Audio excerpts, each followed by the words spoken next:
Vikings are making their school's first ever appearance in a state championship contest, while the Aquin Bulldogs have been here before and are looking for their third state title. It's an all Northern Illinois clash next on the IHSA television network.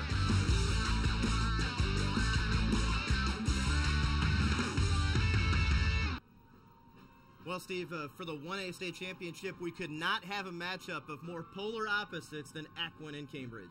Exactly right. We're going to come in and see a team from Aquin. You wouldn't think a team up north would throw as much as they do, Jim, but they're going to come out 5 wideouts at some time. Quarterback will be in the shotgun on every single play. And on the flip side of that, Cambridge, they're going to go double tight, toe-to-toe, and try and knock you off the football. Aquin is trying to win its third state championship and first since 1986.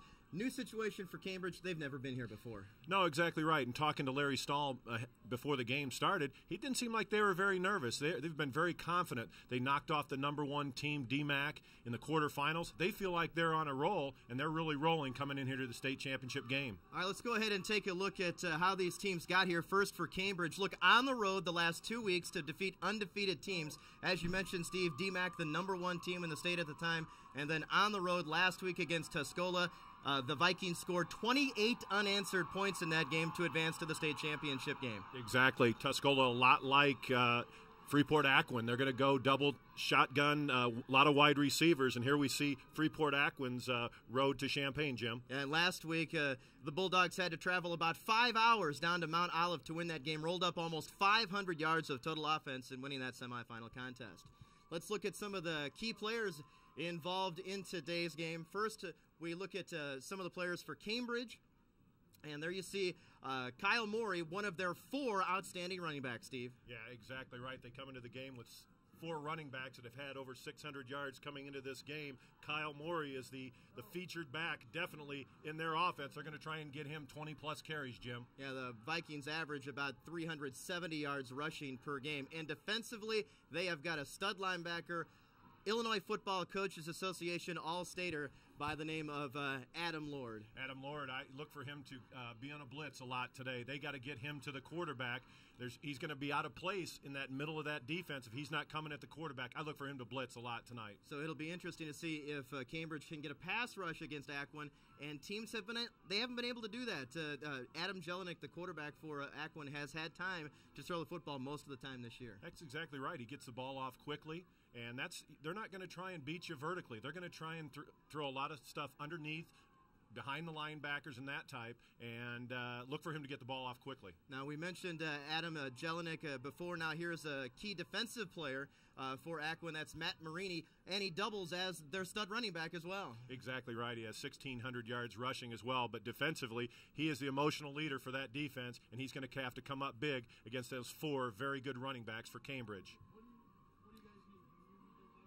In looking at today, of course, this is day 1 of this 2-day state championship fest here at Memorial Stadium in Champaign. 4 games today, Class 1A, 2A, 3A, 4A. We're back tomorrow here on the IHSA television network for 5A through 8A, and it's the post-Thanksgiving Feasto football. It's a lot of fun.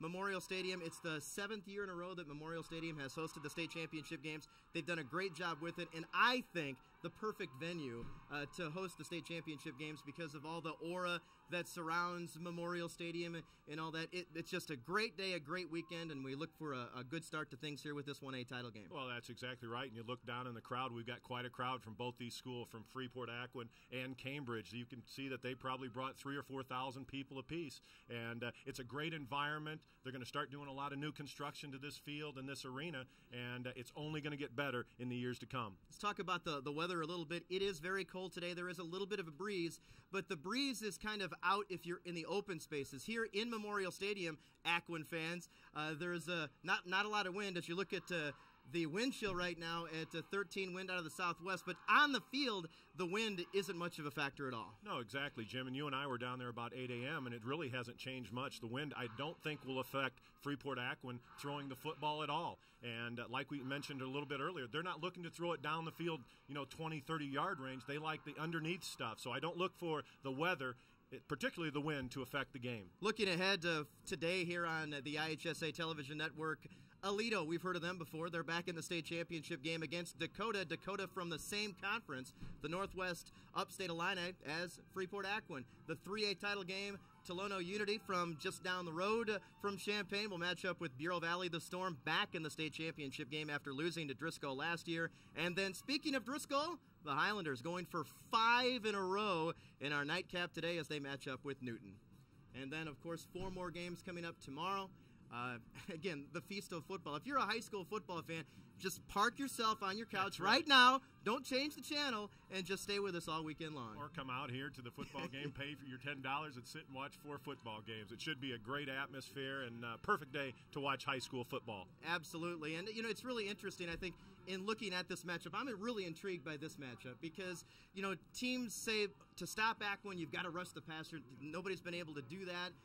And the fact that Aquin has put this offense in 1 year. Folks, last year, Aquin, they were a wishbone, smash-mouth team, kind of like Cambridge. They put this spread offense in and made it work. They're in the state championship game in just 1 year. Yeah, how often do you see that? Especially this offense takes 4 or 5 years normally to put in. Obviously, they have some very intelligent kids and picked it up very well. I know they did a couple summer camps over the summer, which helped them a lot, a little 7-on-7. And look what it's done for them. It's put them here in the state championship game. You look at Cambridge, they changed things a little bit as well. They were more of a traditional wing tee team last year. This year they've changed. They're doing some more motion. They're doing some more double wing. They've diversified their running attack a little bit, and they're in the championship game with a different offense in 1 year as well. Well, exactly right, and they've actually thrown it 40 times this year. Larry Stahl says if he has to throw the football, he will. You got to remember they have 17 completions, 9 of those for touchdowns. Yeah, they're looking for the big play with their passing game. Exactly. Every time Cambridge looks to throw the football, they're looking to hit the home run. No doubt about it. As opposed to Aquin, as you look at the communities that we're talking about, Aquin, located in Freeport, Aquin, you see the population there. That's a little bit misleading. Aquin's enrollment is just over 100, as you see there on the screen. Out of the Northwest Upstate Illini South Conference. Cambridge out of the Lincoln Trail, enrollment of 212. Out of Henry County, just a little bit east and south of the Quad City area. And in Class 1A, this is a matchup of the same 2 conferences that played in the 1A state championship game last year. Of course, Alexis United knocked off Stockton 21-14. Alexis United out of the Lincoln Trail and Stockton out of the Northwest Upstate Illini last year. That's right. Let's get ready for some 1A football here, Jim. It's almost kickoff time. All right, now let's meet the players involved in this state championship game. And for that, let's go to Memorial Stadium public address announcer Jeff Fritzen.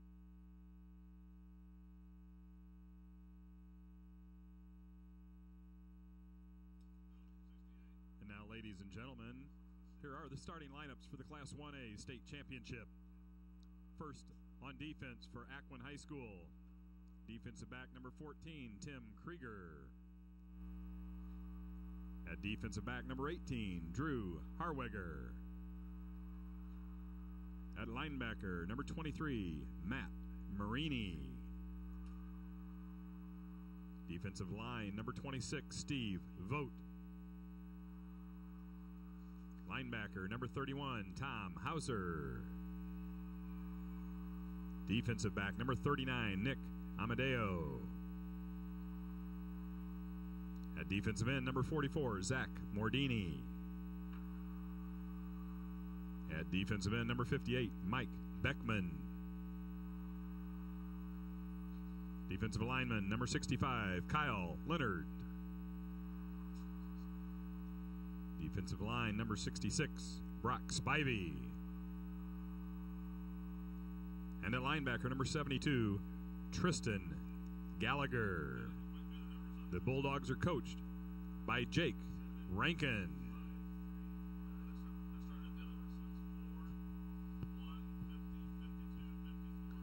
And now the starting offense for Cambridge.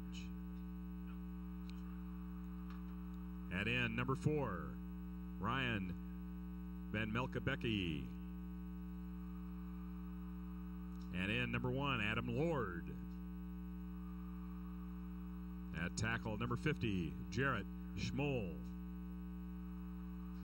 At tackle, number 52, Nick Carroll. At guard, number 54, Zach Johnson. At guard, number 60, Riley Van Melkebecke. At center, number 55, Ethan Van Norman. Quarterback, number 9, Shane Lindberg. Running back, number 3, Kyle Morey. Running back, number 5, Casey Happick. And at running back, number 7, Eric Leander. Cambridge is coached by Larry Stahl.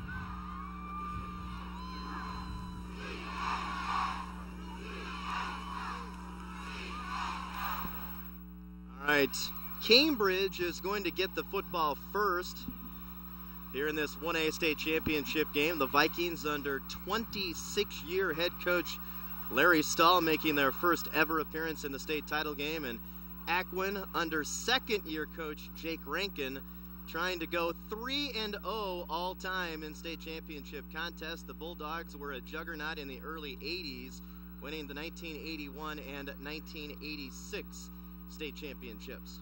So we'll get to see this four-tiered running back Cambridge offense right away. That's exactly right. And watch for the double tight ends. You'll see a double wing. They will go to a little bit of I, but very basic offense.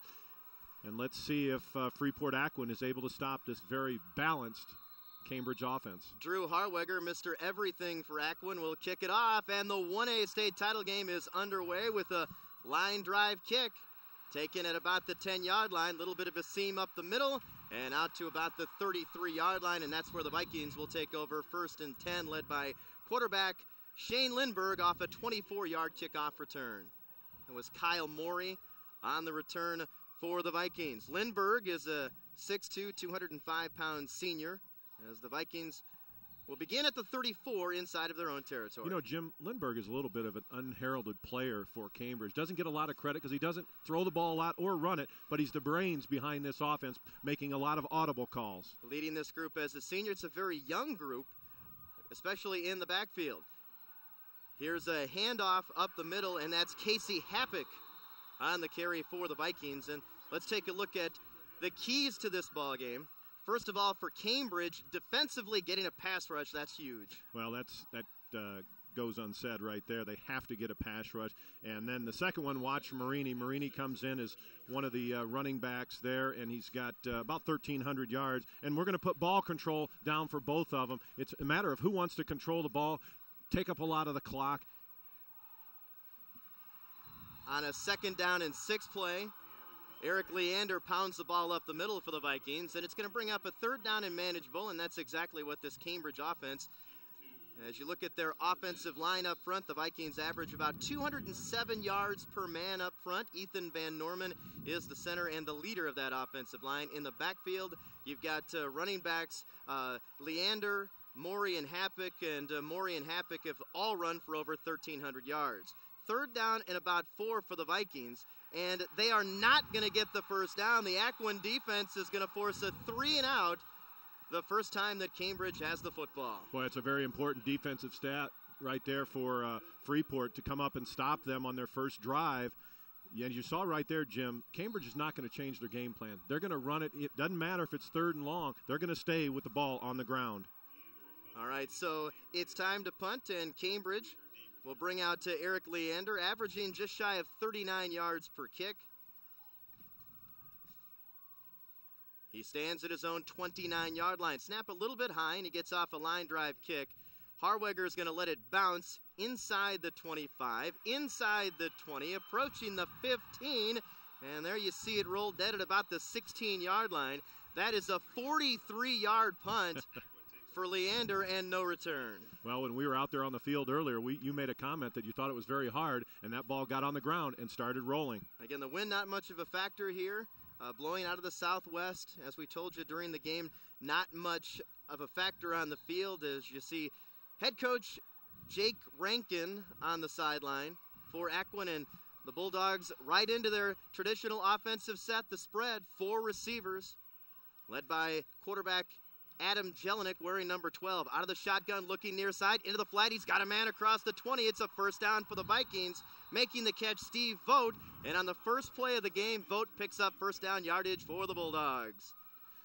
Well, that's just a pre-snap read there, right there by Adam Jelinek. The defensive back is playing off about 15 yards. He just looks up, simple quick screen pass. Nice gain for Freeport Aquin. They take the ball out to the 28-yard line. Jelinek has thrown for 2,824 yards coming in, 311 pass attempts, and he's completed 62% of those passes. Here they're going to run Marini up the middle, breaking free. Marini out across the 40 to the 43-yard line. 2 plays, 2 first downs for this Aquin offense. That's right. A pickup of 15 there. He's a special runner. There's no doubt about that, Jim. He comes into this football game averaging 8.7 yards per carry. He gets about anywhere from 15 to 20 carries a game. Even though they line up in shotgun a lot, you got to pay attention to Matt Marini. Over 1,600 yards. They lull you to sleep with the pass, right, and then they're going to run the football with Marini, and just the opposite of a traditional high school football team. They pass to set up the run instead of the opposite. Looking to the flat, and the catch is made by Harweger, the All-Stater, along the sideline, tiptoeing, and he's going to get a first down, but there is a penalty flag on the play. We'll have to check the penalty, and for the first time in the game, we're going to hear from our referee, Tony Gudrack. Well, it's in the area of holding right there. You had 2 wideouts matched up against 2 defensive backs. Here we'll get the penalty call. Block in the back, offense. So the call was a block in the back on Aquin, and that certainly hurts because it wipes out to what would have been a first down pass and catch for Drew Harweger. So it brings up a 1st and 17 for the Vikings after the penalty. They stay right with their shotgun and their 4 receivers. You can see Adam Jelinek right there calling an audible, reading over that defense. Into the flat, Vogt makes the catch again, had a lot of room, he's to midfield, down the sideline, he might go the distance, chased from behind and brought down at about the 13-yard line. It's a first down deep inside of Cambridge territory, a 53-yard pass play, Jelinek to Vogt, first down for the Bulldogs. Yeah, we're going to get a chance to see this on the replay. You see Vogt out there right there, and not a defensive back within 20 yards of him. Jelinek does a great job in getting him the ball quickly, and then Vogt uses that speed that he has, one of those 4 really good receivers for Aquin. Huge first down for Freeport Aquin. They mark the ball at the 11-yard line, and 3 receivers to the top of your screen as you see a close-up of Jelinek there, calling the play at the line of scrimmage. It's Marini, hit and dropped immediately. Marini trying to squirm free, but can't do it. He goes down in the arms. Nate Sandberg making the tackle for Cambridge. So undaunted by the penalty, a 53-yard gain as you see our officials who are calling the plays today here at Memorial Stadium. 2nd down and 10 for the Aquin Bulldogs. The top of your screen, you can see those defensive backs really playing off the receivers for Aquin. And a pass intended in the right flat for 44. Zach Mordini is a little bit off the mark, and for the first time in the game, Jelinek comes up empty. One of the criticisms of a spread-type offense is that you struggle in the red zone a little bit. As you look at the offensive line for the Bulldogs up front, not real big. They average about 198 pounds per man, and then in the backfield, the quarterback Jelinek, Marini is the running back, Hauser, Harweger, Vogt, and Mordini are your receivers. So 3rd down and 10 for the Bulldogs at the Cambridge 11-yard line. Looking right, throwing right into the flat, intended for Harweger, and the pass is incomplete. Now, Aquin doesn't have much of a kicking game. They never kick extra points, so you'd have to believe here on 4th down they're going to go. There's not going to be a field goal attempt.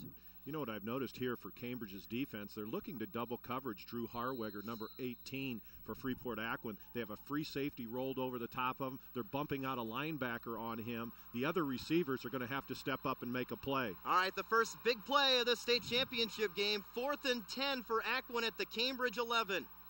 Out of the spread, there you see Marini just to the right. Here's Harweger right here. Lined up in the slot.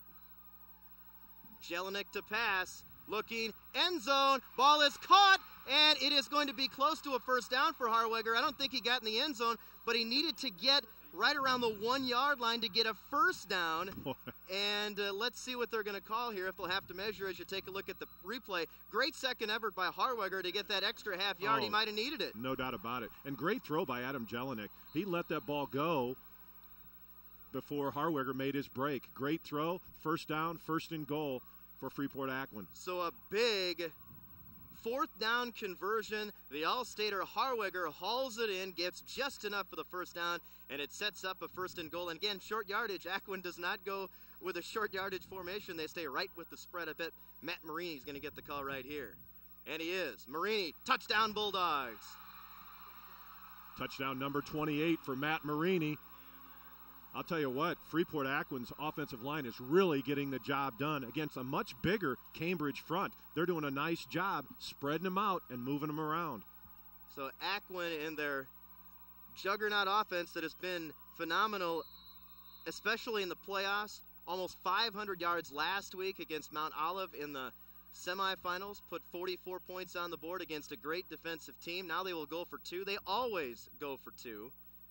And this was one of our keys to the game for Aquin, converting their 2-pointers. Jelinek under pressure. He's going to try to run. He's got a lane. Now he's coming to the near side, dives towards the pylon, and he's in. He reached out, put the ball on top of the pylon. Great athletic play by Adam Jelinek. Well, you said the magic word right there for Jelinek, athletic. There's nothing open here as Jelinek is trying to find Drew Harweger. He can't. Breaks the pocket, and this is what Larry Stahl, the head coach of Cambridge, was worried about. Jelinek getting outside the pocket. That one puts 2 more points on the board for Freeport Aquin. That was an outstanding play. It's 8-0. Aquin will step aside for this timeout from Memorial Stadium in Champaign.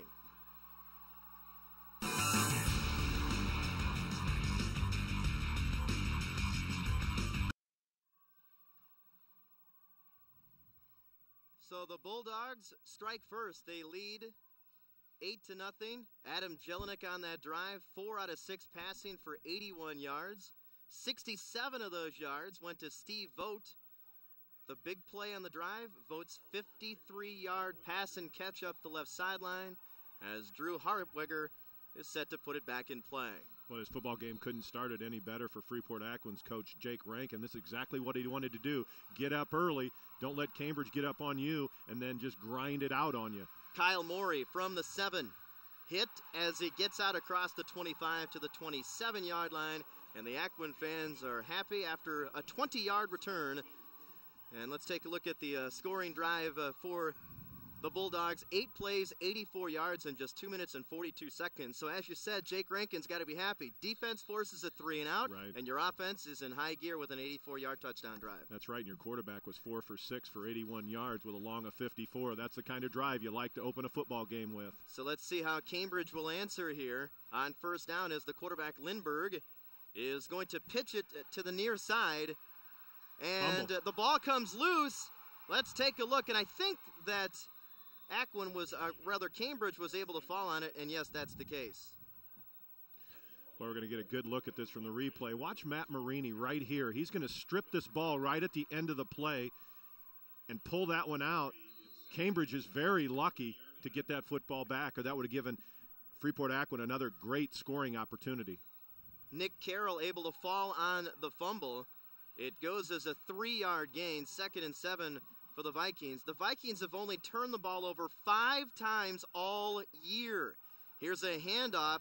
Working to the left is Matt Jacobs. He's got the corner and out close to the 35-yard line before he's brought down. Matt Jacobs, the only senior in that offensive backfield. He rotates in every other play.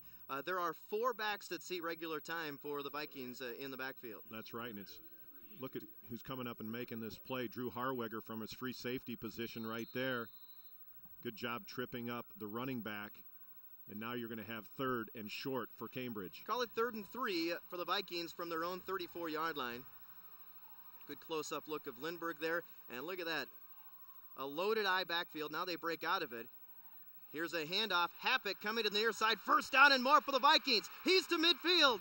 Inside of Aquin territory, close to the 30-yard line before he's brought down. Casey Happik with a 33-yard jaunt for the Vikings.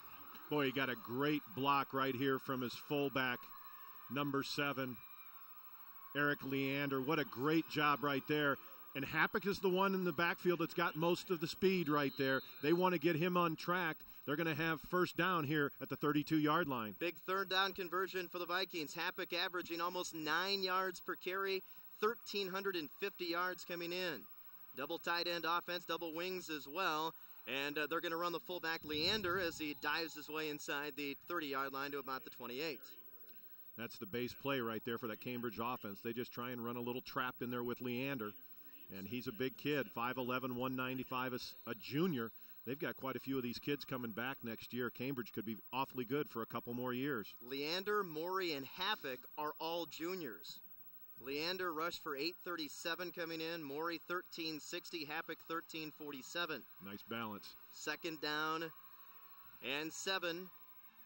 Again, that straight I formation backfield. Here's the fullback Leander up the middle. Fights forward for some tough yardage to about the 25. Lost the football at the end of the run.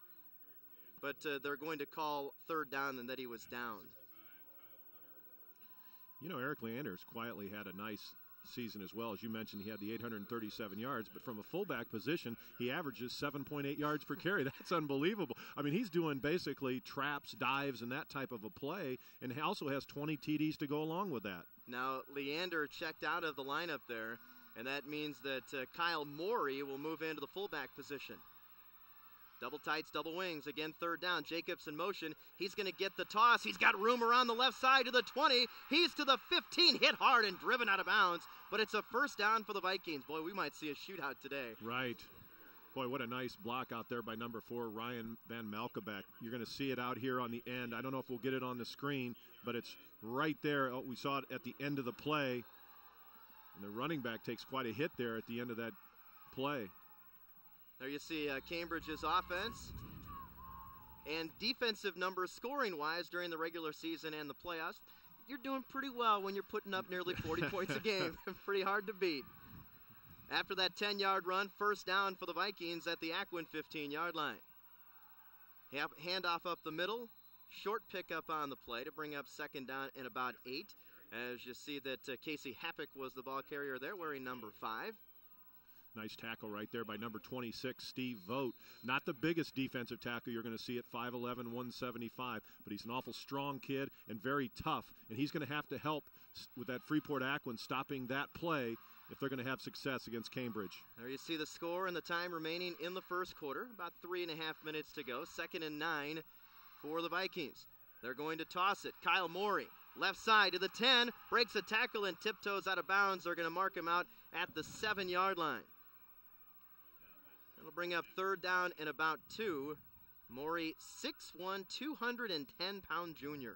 You know what I like about Cambridge's offense here, and we're going to see the replay, a little close-up shot right there to show you what that offensive line's doing. They're just blocking everybody down, man on. They're not really pulling anybody out in front of the running backs. Morey's just kind of looking for a lane to run and picking up some nice yardage. Call it 3rd and a long 1. The snap was bobbled momentarily. The quarterback, Lindbergh, was able to maintain possession, and then he surged forward, and he's going to be close to the 1st down. I can't tell if Ethan Van Norman, the center, pulled out a little quick or if Lindbergh was a little quick getting out from under center, but that ball was loose. Lindbergh did a nice job, and he's a big kid, 6'2". I was at the Cambridge game last weekend against Tuscola standing with him. He's a big kid. And the alert play there, he didn't try to do more than necessary. He said, okay, Right. I bobble it. I'm just going to hold on to it. I'm going to run, and you know what? He got the 1st down. It's 1st and goal for the Vikings. 10th play of the drive upcoming. And the ball is at the Aquin 4-yard line. And it looked like Aquin might have jumped. Let's get the official call here. We're looking at a half the distance penalty if it is on the Bulldogs. Looked like Steve Vogt, number 26, was a little anxious there. Yep. Defense. Offsides is the call. Actually, that would be encroachment because contact was made, correct? Correct, All right. correct. Get the terminology correct there. So now first and goal for the Cambridge at the Aquin 2-yard line. Double tights and double wings here. Leander is the fullback. Maury goes in motion. And it's a handoff to Maury. Tried to run a little jet sweep from right to left, and the Aquin defense said, Mr. Maury, no, that's not going to work this time.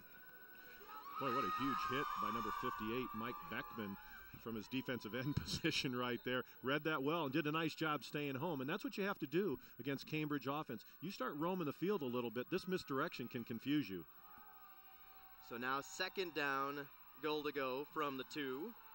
As we work down towards the 2-minute mark of the first quarter here in the Class 1A state championship game. Maury in motion again. They're going to feed the fullback, and it's a touchdown for the Vikings. Eric Leander into the end zone for the Bulldogs, and Leander's 21st rushing touchdown of the year.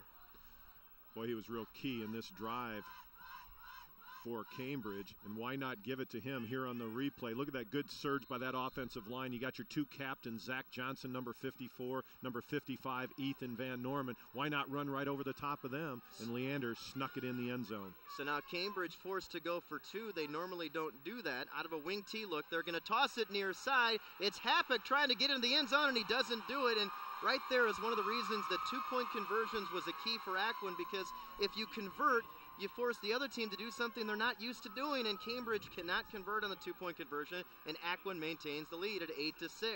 Good play there defensively by Zach Mordini, the defensive end, number 44, stayed home once again. So Cambridge, a 14-play drive for the touchdown, and all 14 play. So a touchdown with everything coming on the ground for the Vikings, and 2:07 to go in the opening quarter. And you know what? We might see a shootout here in this one as the Vikings get on the board. 11-play drive, 73 yards, eating up about 5 minutes and 10 seconds of the first quarter clock. That's the important stat right there. If you're a Cambridge fan, you want to take up as much time as you possibly can, keep that very potent offense from Freeport Aquin off the field. And we mentioned as one of our key plays, or keys to the game, for both teams, is ball control for both teams, right? Exactly. Both teams would like to use their offense as a defense. So which offensive team can control the ball more keeps the other offense off the field and limits their ability to score. So it's 8-6 Aquin, and the Bulldogs will get it back after Cambridge scores on that 11-play drive.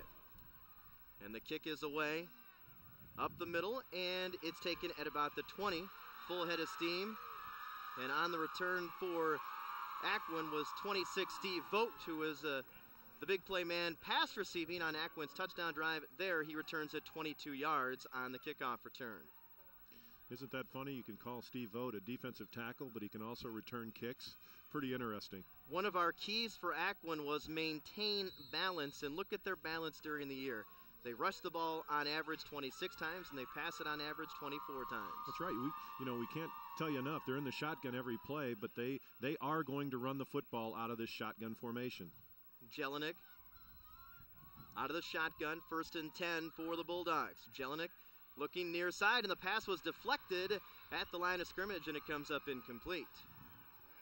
Well, that's what you got to do against a passing offense as well. You got to get your hands up. Great job. Number 52, I believe that was. Yep, Nick Carroll. Was that Nick Carroll? Yep. I believe it was. Good job getting his hands up, get a finger on, knock that football down. Carroll made a fumble recovery on that touchdown drive early in the drive. Right. Cambridge put it on the turf, and Carroll recovered the fumble, and then they went on to score. So he's had a good game already.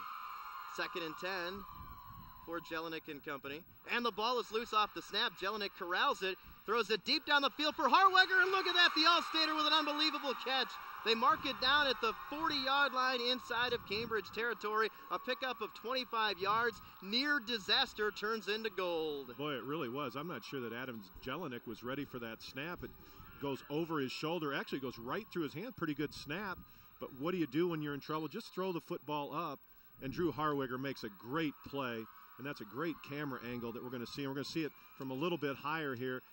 Harwiger's at the top of your screen. Look at him come into play. He actually had him beat deep for a touchdown.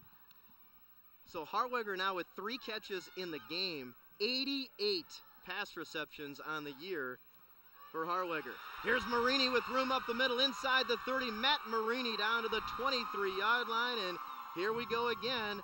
The Aquin Bulldogs moving towards the end zone, already leading in this 1A state title game by the score of 8-6.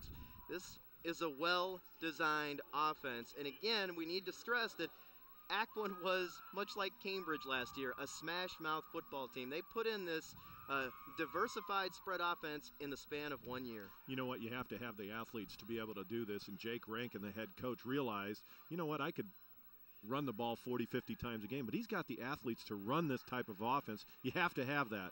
Jelinek throwing towards the end zone. It's a touchdown. It's Drew Harwiger, and the Bulldogs now lead 14-6. Boy, I don't think you can cover him man-to-man right there. Adam Jelinek with his 39th touchdown pass of the year and the 23rd touchdown receiving for the All-Stater. We're going to see Adam Jelinek step up right there. All that Drew Harwiger did, they gave him single-man coverage. He ran a little post corner, and he's very precise on his routes right there. Good timing, good throw by Adam Jelinek. So again, Aquin going for 2. Trying to go up 16-6 here in the first quarter. Jelinek looking over the middle, throws to Harwiger, and the ball is knocked away incomplete. Casey Happick with a nice play defensively for the Bulldogs to thwart that 2-point conversion attempt.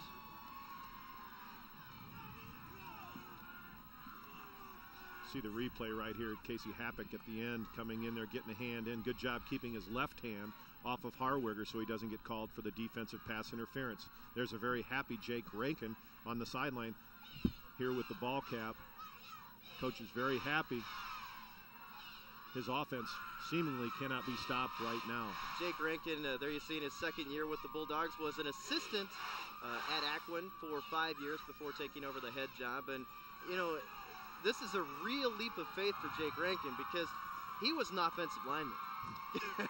I mean, they're the smash mouth guys. To become the head coach and then to decide in the span of 1 year that we're going to throw the ball over the place and we're going to run the spread, that sort of thing. I mean, that's a real leap of faith for an offensive lineman. It sure is. All right, so Aquin is 2 for 2 as they've scored touchdowns on both of their first quarter drives, and they lead Cambridge 14-6. Cambridge, remember, trailed last week 21-14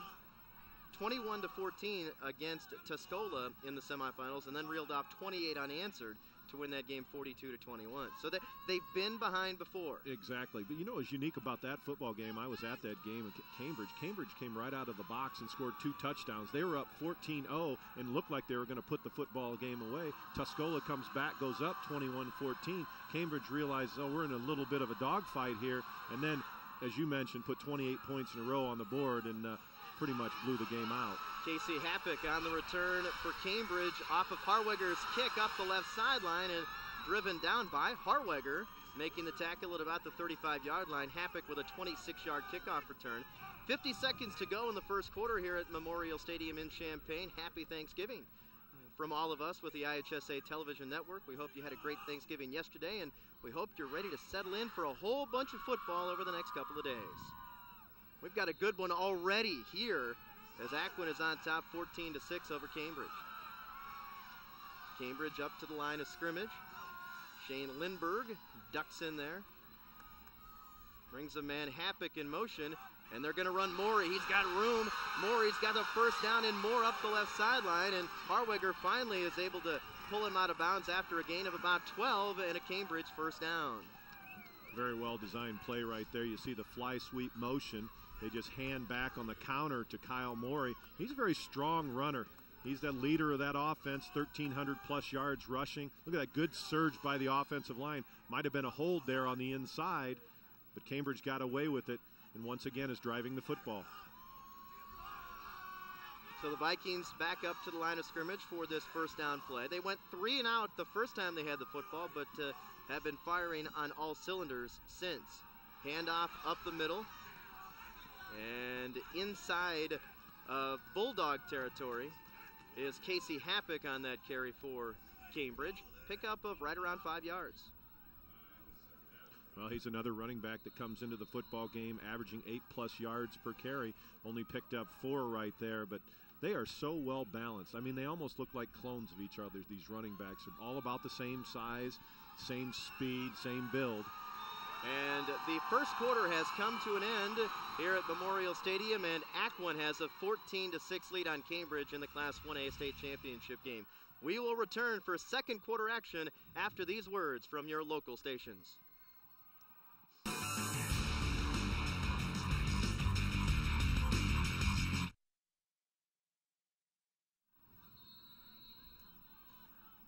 Well, these two offenses combined for 256 yards of offense in the first quarter. And second down. And it's going to be a first down carry for Cambridge. And all of the offense for Cambridge came on the ground. They didn't even attempt a pass. And why should you when you're moving the change, running the football? So another first down for Cambridge. The Class 1A state championship game record for yards in a game for one team is 522. That number, if we continue at the pace we're going now, that number could fall. Exactly right. So first down for the Vikings at the Aquin 39-yard line. Lindbergh, the quarterback, hands off and short gain on the play. Happick with the carry that time for the Vikings. It's going to bring up second down and long. So far, Cambridge has the time of possession won over 8 minutes and just shy of 4 minutes for Freeport Aquin, but Aquin with a couple of lightning quick touchdown drives. And the Bulldogs have a 14-6 lead. So second down and 10 is the official call. Happick goes in motion. He's going to get the carry off the right side, turns the corner, and spins his way to the 35-yard line. Right there to make the tackle was Zach Mordini along with a couple of other Bulldogs. That's a favorite play of the Cambridge offense. A little backfield motion right there. Give Casey Happick a running start. Nice play, picks up 5 or 6 yards.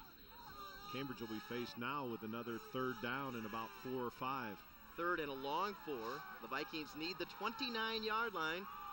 Cambridge 3 of 4 on third down in the game. They've made their last 3 in a row.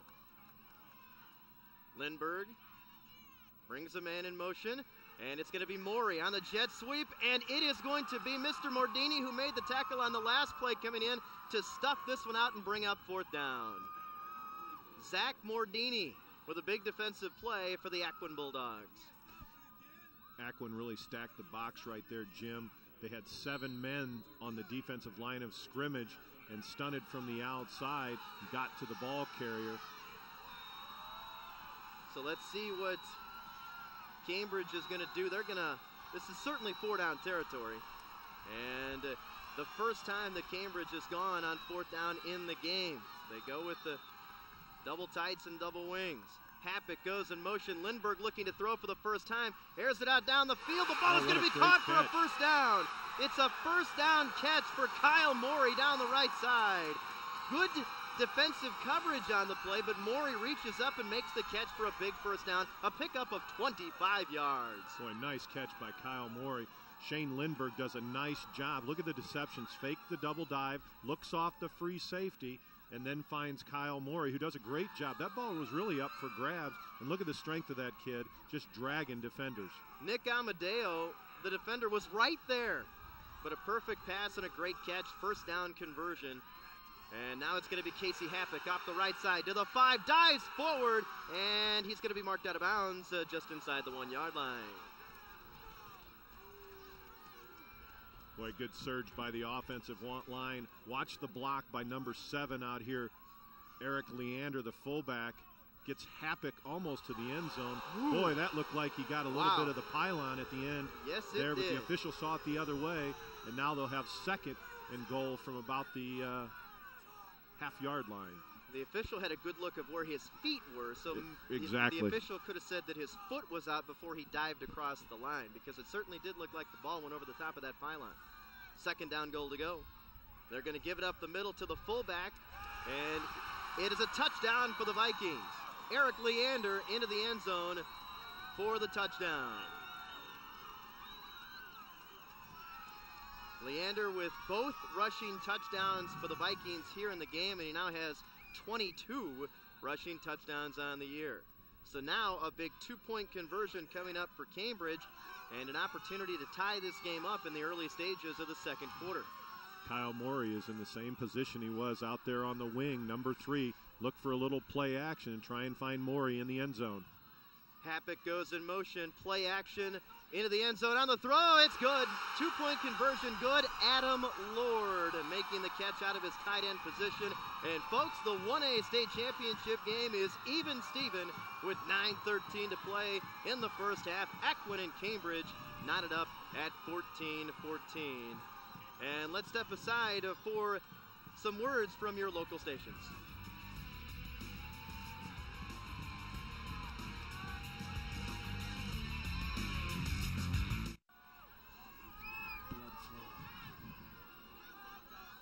Next game, the 2A state title game at about 1 o'clock. Dakota matching up with Toledo as Cambridge puts the ball back in play. Matt Marini on the return for the Bulldogs out to about the 31-yard line. That's where this Aquin offense will take over. Aquin is 2 for 2 on its 2 possessions. Cambridge is 2 for 3 on its 3 possessions so far. 14-14, and you know, if the rest of today with all those other games we just looked at is as fun as this game has been so far, wow, are we in for a great one? It's going to be quite a day, exactly right.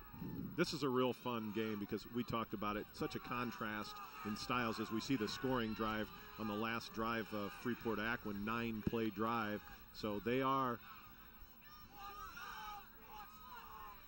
Kyle Morey with that big fourth down conversion on that 25-yard reception. Here's Harweger dancing up the left sideline, first down on the first play, a 14-yard pass and catch from Jelinek to Harweger.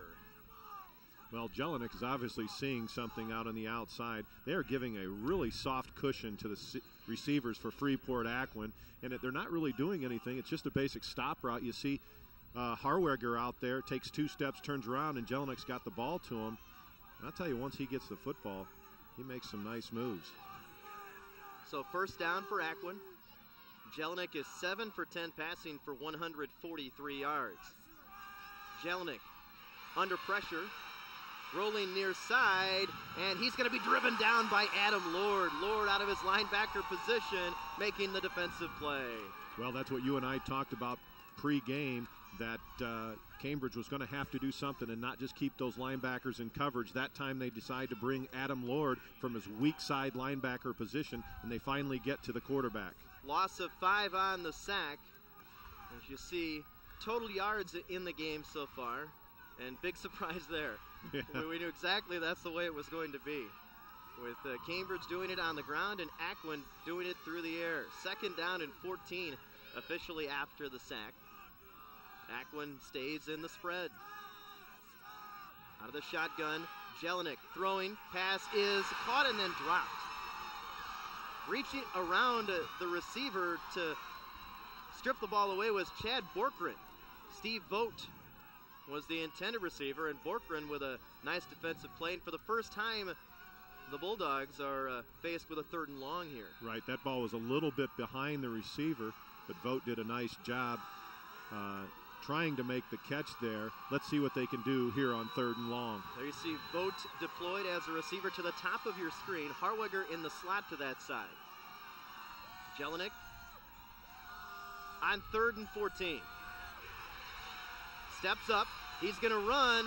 He's got the 50, slides forward short of the first down, but it brings up 4th and 4 from midfield, and you know what? I think you've got a punt here. I think you got to punt the football. I'll tell you what, Jelinek, I know he ran out of time right there, but over here on his left-hand side, he's looking for him. Drew Harweger was wide open running down the sideline, and that's just good pressure right there by the Cambridge defense. And looky here. After you see the replay, Aquin's going to go for it on 4th down.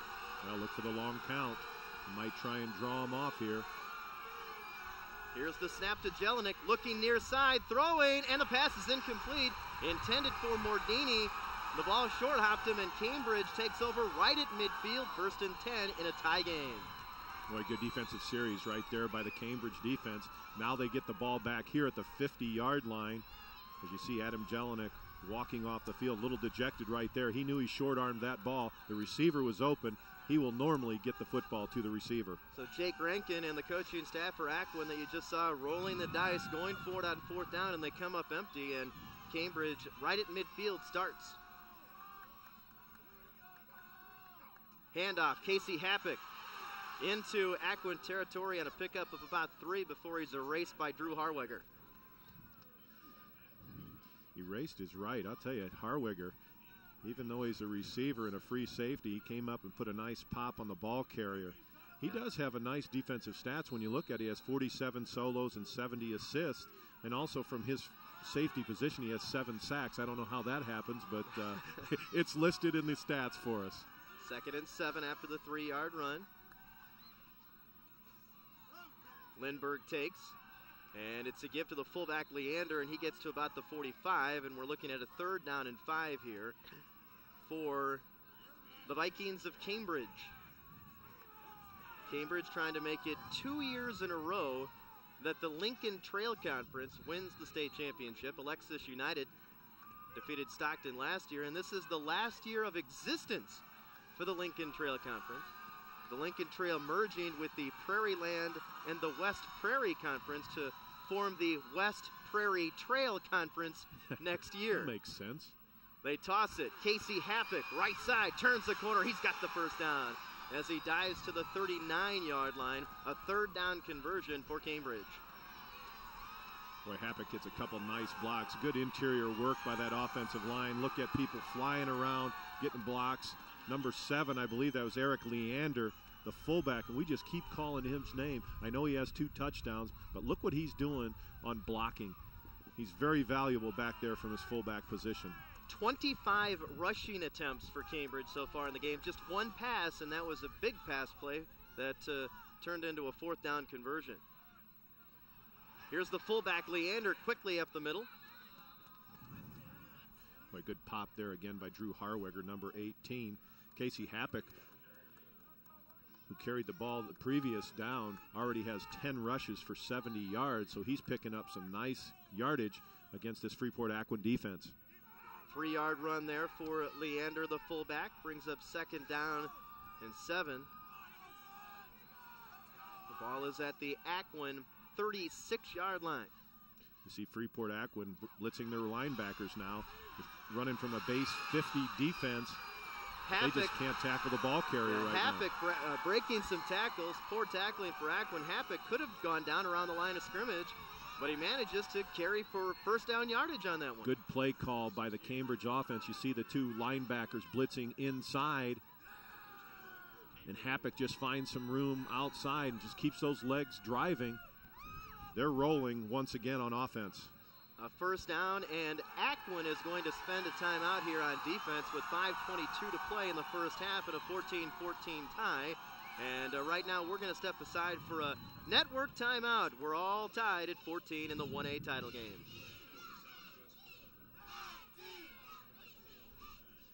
Christmas.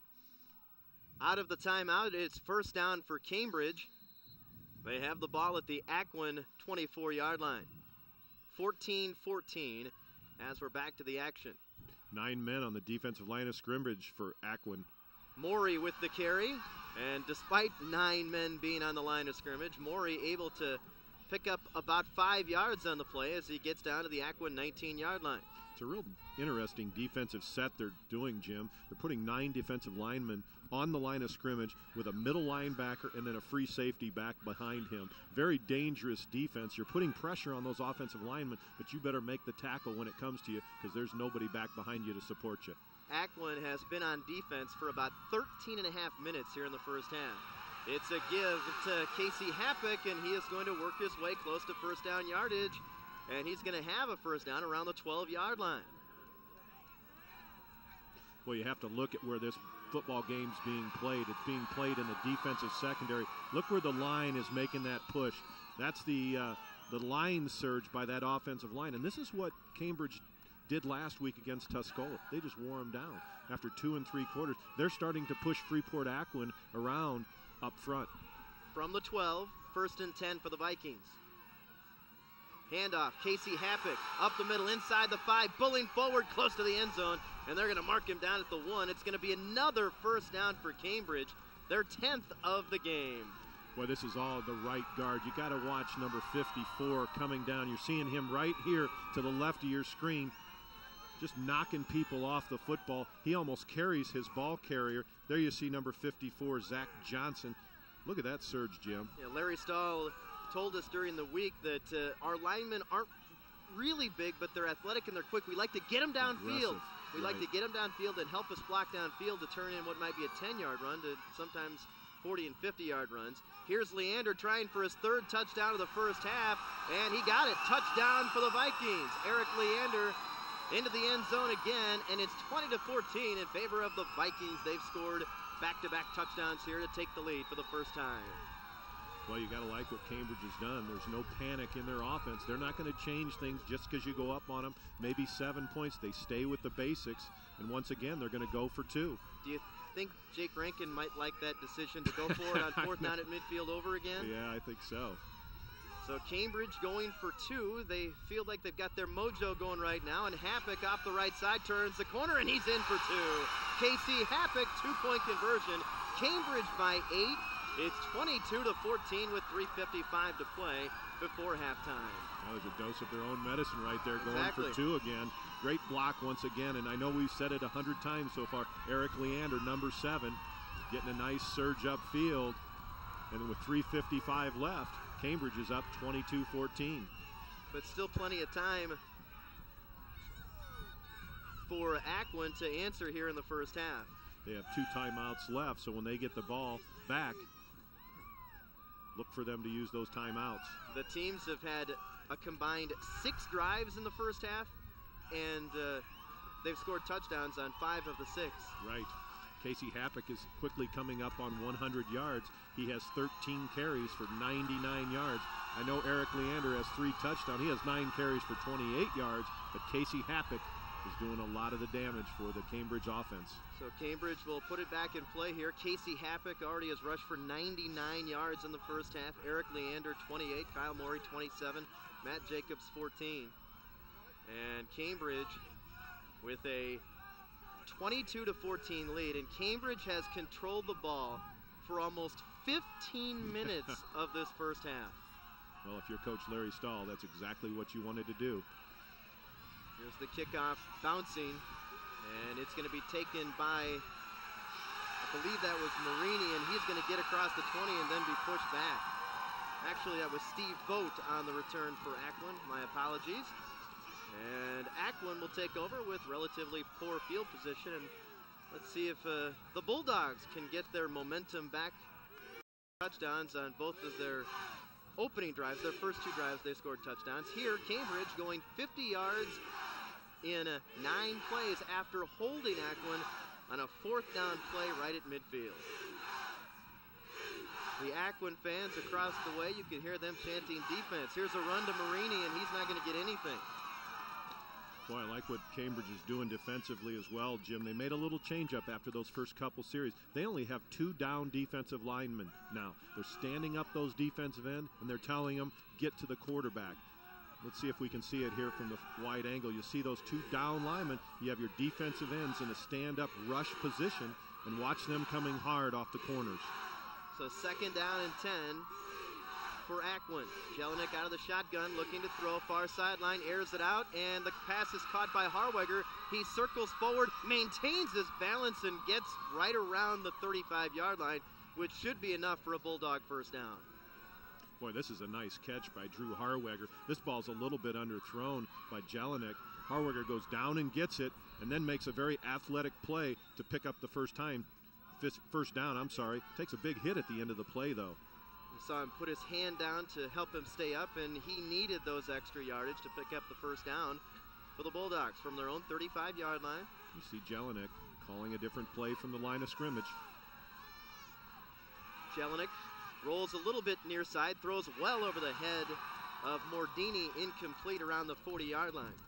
You know what I've noticed? Jelinek's having a little bit of problem throwing to his right side right there. He's getting a tough pass rush from the defensive left side of Cambridge.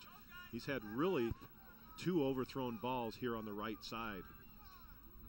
2:45 for the first half, as you see there on your screen. 2nd and 10 for the Bulldogs from their own 35. Aquin with a couple of timeouts remaining here in the first half. We could point out, look at the offensive linemen from Freeport Aquin, how low they get. They're almost sitting down on the turf. Little shovel pass. Shuttle pass. It's going to be Marini out close to first down yardage. Matt Marini taking the little shuttle pass from Jelinek out to about the 46-yard line. Well, that's a nice play call right here. You're getting a big pass rush. Let those ends work their way up the field. Toss it underneath to Marini, and then let him pick a hole. Look at those offensive linemen getting down the field, making blocks. So a first down on the play out to the 46-yard line. Clock rolling with 2:25 for the first half. Single man coverage up there on the top of the screen with Harweger. Harweger got a lot of room, and Jelinek looking that direction. Rushes on. Jelinek is going to be sacked. Looked like Nick Carroll got to him right there. Number 52. Really, he had good protection. I think Jelinek needed to step up a little sooner right there. But number 52, Nick Carroll, just stayed with it. Actually, he was blocked out, peeled back, and made a nice play. Good look right there of Nick Carroll. Loss of 2 on the play. Sorry about that. Didn't mean to invade your airtime. No, I get a little excited when I see a defensive play like that, I think, Jim. Jelinek airs it out. Pass is caught out in the flat. That's Steve Vogt making the catch, and it'll bring up 3rd down and about 3 for the Bulldogs. And we are going to have a timeout here taken by Aquin. Timeout for the Bulldogs. 90 seconds to go in your first half. Cambridge on top 22-14, and it's going to be 3rd down coming up here for the Bulldogs. And let's take a look at the playoff history for these two teams, and both have playoff history. Aquin with 2 state championships in 81 and 86. Cambridge playing in the state championship game for the first time ever. I think I told you before the game, in the 81 championship, a friend of mine, Pat Richter, was the quarterback back a long time ago for Freeport Aquin. So, Pat Richter, if you're listening, I did get your name mentioned on TV. Well, Aquin won that state championship back in 1981, and they did not allow a point all the way through the playoffs in winning that state championship. Won the championship game in 81 over Maroa Forsyth. 6-0 was the final score. Here, nothing like that. No, exactly. 5 first-half touchdowns combined between Cambridge and Aquin. 3rd down and 4 as we get back to the action. Look at the defensive coverage here. Look how far they are off of those wide receivers. And it's 3rd and relatively short here, and they're giving a lot of cushion. Jelinek throwing, flat, pass caught. Guess who? Drew Harweger. Guess what? 1st down Bulldogs. Yeah, Jelinek did a nice job stepping up, this time throwing to the right, the side he's had a little bit of problem with. They moved Harweger from the left side that he's been running most of his routes to the right side. They're trying to expose something on the Cambridge defense. Look at that defensive secondary again, Jim. Look how deep they are. They're giving away the 5- and 6-yard pass. 7 catches already for Harweger for 97 yards. Jelinek looking to throw, steps up in the pocket, heaving deep for Mordini. He leaps up into the air. The ball's intercepted off a deflection. Making the pick for Cambridge, Ryan Van Melkebeck, and there's a penalty flag coming in on the play. Was that after the interception? Yeah, the flag is down about the 14-yard line. The play was actually at about the 2, so let's see what the call is. But what a great play by the defensive back, Van Melkebeck. Let's check the penalty. If the play stands, Cambridge gets the ball with 58 seconds to go in the first half. After the interception, block in the back. After the interception. Offense. All right, so the interception is going to stand, and for Jelinek, That is just the 6th interception that he has thrown all year. Isn't that amazing? With 39 TDs and 6 interceptions. He's had an amazing year. We have an injured player down on the field, I believe, Jim. And that's Casey Happick. That's what we're told, the injured player on the field after the penalty was marked off. There you see Casey Happick. Boy, they need him back in this Yes, football they do. game. One of their running backs. Happick is rushed for 99 yards offensively, and you see he's walking off with a little bit of a limp under his own power. Happick, just a junior. He'll be back. I'll tell you, that kid is tough. Waves to the Cambridge fans as he gets a rousing ovation as he leaves the field. But how about the play by Ryan Van Melkebeck? Oh, great play. Actually, the receiver was past him. The ball was a little bit underthrown by Jelinek, and defensive back just made a great play, Jim.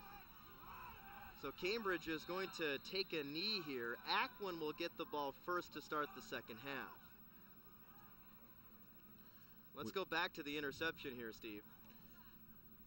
I think we're going to have an excellent angle on this.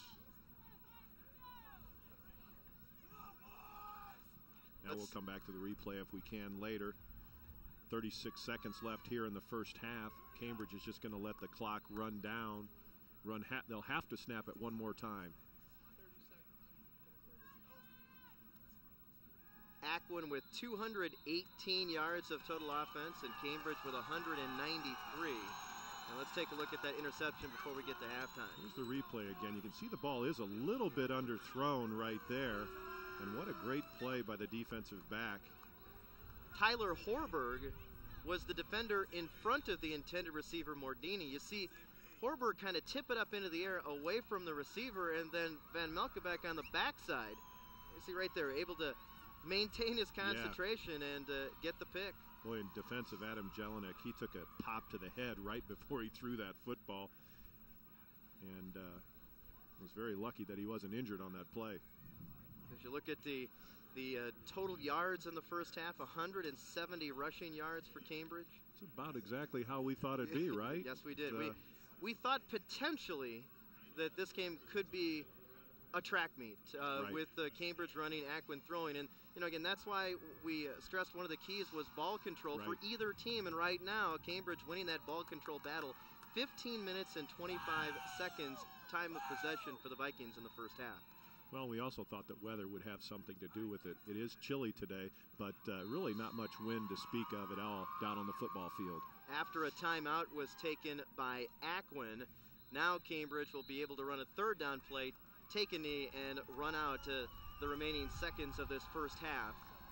And what an entertaining first half it was. Coming up here at halftime, we're going to check in with the cheerleaders. We'll have some highlights for you. We'll have all the statistics and what was just a great first half to watch. As Cambridge has a 22-14 lead here at halftime. And right now, let's go down to the field for Mike Cleff. And we are standing by live with Cambridge head coach Larry Stahl, his team leading 22-14 at the half. And Larry, to say the least, you got to be pleased as punch with your team's second quarter performance. Yeah, we're very, very happy with the way things are at right now. We've been a real strong team as far as third quarter situations are concerned, so that's going to give the boys a lot of confidence coming out second half. And like I said, they're capable of going in and scoring from any place, any time. So we got to keep our wits about us. We've had a couple of injuries and got one that we're not sure is going to be able to go as a DB and our backup as far as sending in plays offensively. So we got some things we got to go ahead and figure out here at halftime. But the boys have got a good effort. So have they. For a 1A class ball game, there's been a lot of hard hitting going on out there. That's the thing, Larry. I know you're a coach and you got to look at it differently. But if you're a fan, you got to be loving this game. Oh, they got to enjoy it. Like I say, for a 1A type situation and what have you, those boys are playing their hearts out on both teams, etc. And that's all you can ask for. All right, Larry Stahl, good luck second half. Thank you much. All right. Cambridge head coach Larry Stahl, his team is ahead at the half, 22-14 over the Aquin Bulldogs. Back to the booth with Jim and Steve. All right, as you heard Mike say, 22-14 Cambridge on top, and we'll have more halftime from Memorial Stadium in Champaign after these words from your local stations.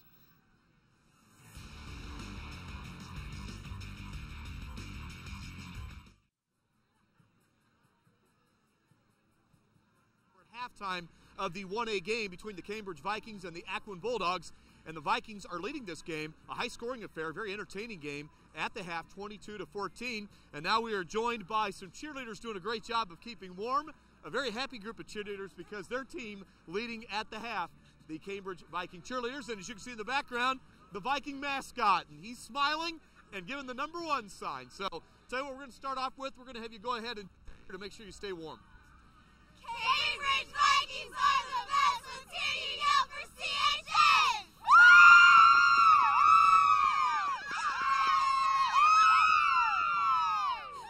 All right, great job. And we're going to kind of go here spontaneously. Right here we have one. What's your name? Shelby. Shelby, what's your last name, Shelby? DeLellis. And what year are you, Shelby? Huh? What year are you in school? I'm a freshman. Okay, Shelby's a freshman. Shelby, what's the best part about getting to cheer for this football team this year? The Illini football stadium, oh my God. What about it? Oh, it's so big. It's huge. How do you think your team's playing? The end of the half is great, wasn't it? It's great. Yeah, oh my God. I'm so excited. All right, and what's your name? My name's Sarah Fink. Okay. And what year in school are you? 9th grade. 9th grade. Another freshman. So how do the upperclassmen treat you? Pretty good. All right. Now the mascot back there, I know he's got to stay silent, but what's he like? Or she? He is pretty wild. Pretty wild. Okay. All right, we'll move back here. We've got one more cheerleader here. What's your name? Christy. Christy. Okay. And what year are you, Christy? I'm a freshman too. Freshman. Is everyone here a freshman? No. Okay. Who's not a freshman? All of you. Okay. So all right. So Christy, about the Vikings team, just cheering. What's it like the day of a game at school, at Cambridge High School, before you guys play a game? It's always fun. We always have a pep assembly and stuff like that. Yeah. It's always fun. I noticed you have some fans that have really gone to the extreme length of getting the hair ready and the face paint. So What do you think of that? I think it's awesome because they're supporting their team. What's the story behind it? Is there any reason behind the Mohawks? They wanted Team unity? They wanted to look alike and stuff. Okay. Some of the boys that were on the team had did it, so they're kind of going back to what the. All right. Now, real quick here, I think we're going to go to a break, and we're going to talk to the principals after this. What's your name, real quick? Darcy DeGroat. I'm the coach. All right, Darcy. Coach Darcy. All right. Good luck to the Viking cheerleaders in the second half. Mr. Mascot, good luck as well. And we will have more. We'll talk with the principals from both schools right after this short break.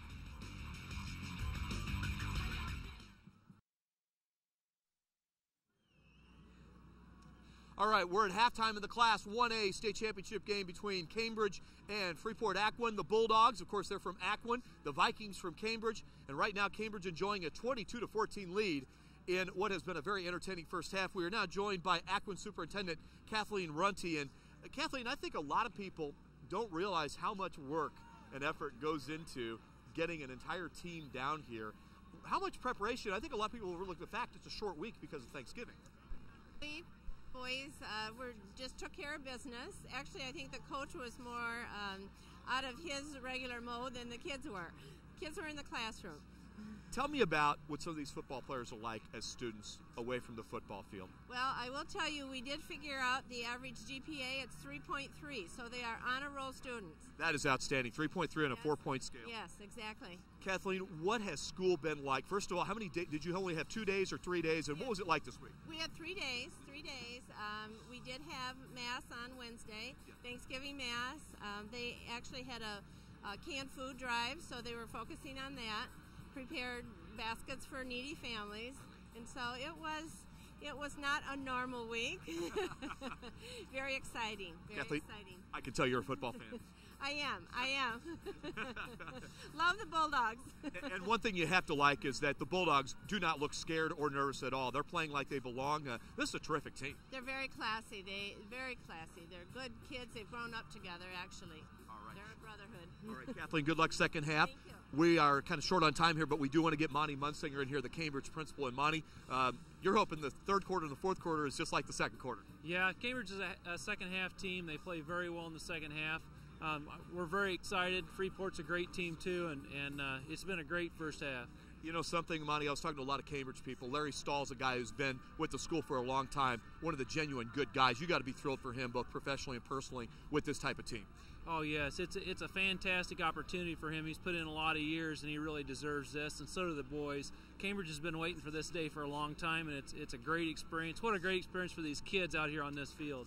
Monty, in an understatement, you've got some fans that are passionate. Have you ever thought about getting the mohawk and the face paint and all? That's unbelievable.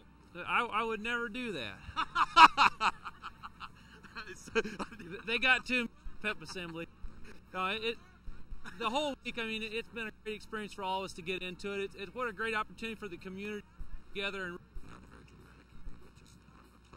I mean, our community stands behind the 100%. It's great to see all the fans here. And Monty, I was on the sideline for most of the first half on the Cambridge side, and I was going to tell you what polite and classy young men on that football team, and you know it better than I do. Well, thanks a lot. Yeah, they are classy guys. We're very proud of them. They're a team-oriented group of guys. They aren't selfish. They go out there to win the game together, and it's very impressive. Okay, before we go, Monty, do you want to have a final score prediction real quick? No, I'm not going to predict any scores. Freeport's a great team. We're a great team, and if we play like we normally do, we're going to do pretty well. Thanks a lot. All right, thanks, Monty. And Kathleen, we'll give you a chance for a final prediction. You're going to rally to win, of course. Yes, Bulldogs, go Bulldogs. All right. Kathleen Runty, Superintendent of Aquin, and Monty Munsinger, the principal of Cambridge High School. Thanks to both of them for joining us live. We're at halftime of the 1A game, where Cambridge is leading Aquin by a score of 22-14. We'll get ready for the second half right after we take this short break.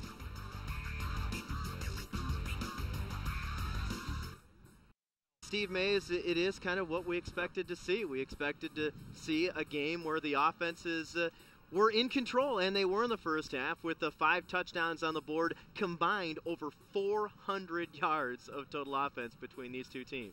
Yeah, and I thought Cambridge's defense started playing a lot better there in the second half. We talked about Adam Lord, number 1, blitzing a little bit. They started getting to the quarterback a little more, and I think they're going to have to continue to do that because the wind and the elements really aren't a factor here if that's what they're counting on. And I like the way Cambridge controlled the football. I liked how they mixed up their plays. They went inside, they went out, and overall it was a great half. I mean, we saw a bunch of points scored, and we kind of thought that would happen. And let's see what happens here in the second half. Yeah, Aquin scored touchdowns the first 2 times they had the ball, and then the next 2 times they had the ball, they turned the ball over on downs, and then they threw an interception. As you look at some of the first half numbers, rushing yardage dominated by Cambridge, passing yardage dominated by Aquin. Total offense in the first half, Aquin with 218 and Cambridge with 191. But that big stat, look at the time of possession. Over 15 minutes in the first half for Cambridge. As you look at third down conversions, 4 out of 6, and rushing attempts, 34 rushing attempts for Cambridge in the first half. If you factor that out, if you get 68 rushing attempts over the course of a game, you get a pretty good shot at winning the ball game, don't you? Right. And they did a nice job. I thought their offense was very complete. They stuck with the 3 running backs that have brought them here, and it was an excellent first half, and I think we'll see a little bit more of that in the second half here. Yeah, some big plays in the first half. Let's take a look at some of the replays. There you see Adam Jelinek, the quarterback for Aquin, throwing into the end zone. Here's Drew Harweger making the touchdown reception. That was Aquin's second touchdown of the football game that at that point put them on top 14-6. And here you're going to see the first touchdown that Aquin scored. Jelinek making this unbelievable athletic play. Look at him reach out and get that football over the top of the pylon for the touchdown.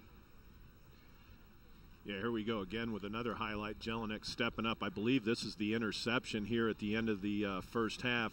Great play, good coverage. Actually, Jelinek threw into double coverage right there, and that stopped a nice drive that Freeport Aquin was putting together. That was Van Melkebeck making the interception. And there you see Eric Leander bullying his way into the end zone for Cambridge. One of his 3 rushing touchdowns in the first half, and he's 1 away from tying the Class 1A state championship record for touchdowns in a game, which is 4. Leander already has 3. There you see the score, folks. Cambridge by 8. We'll have second half action after these words from your local station.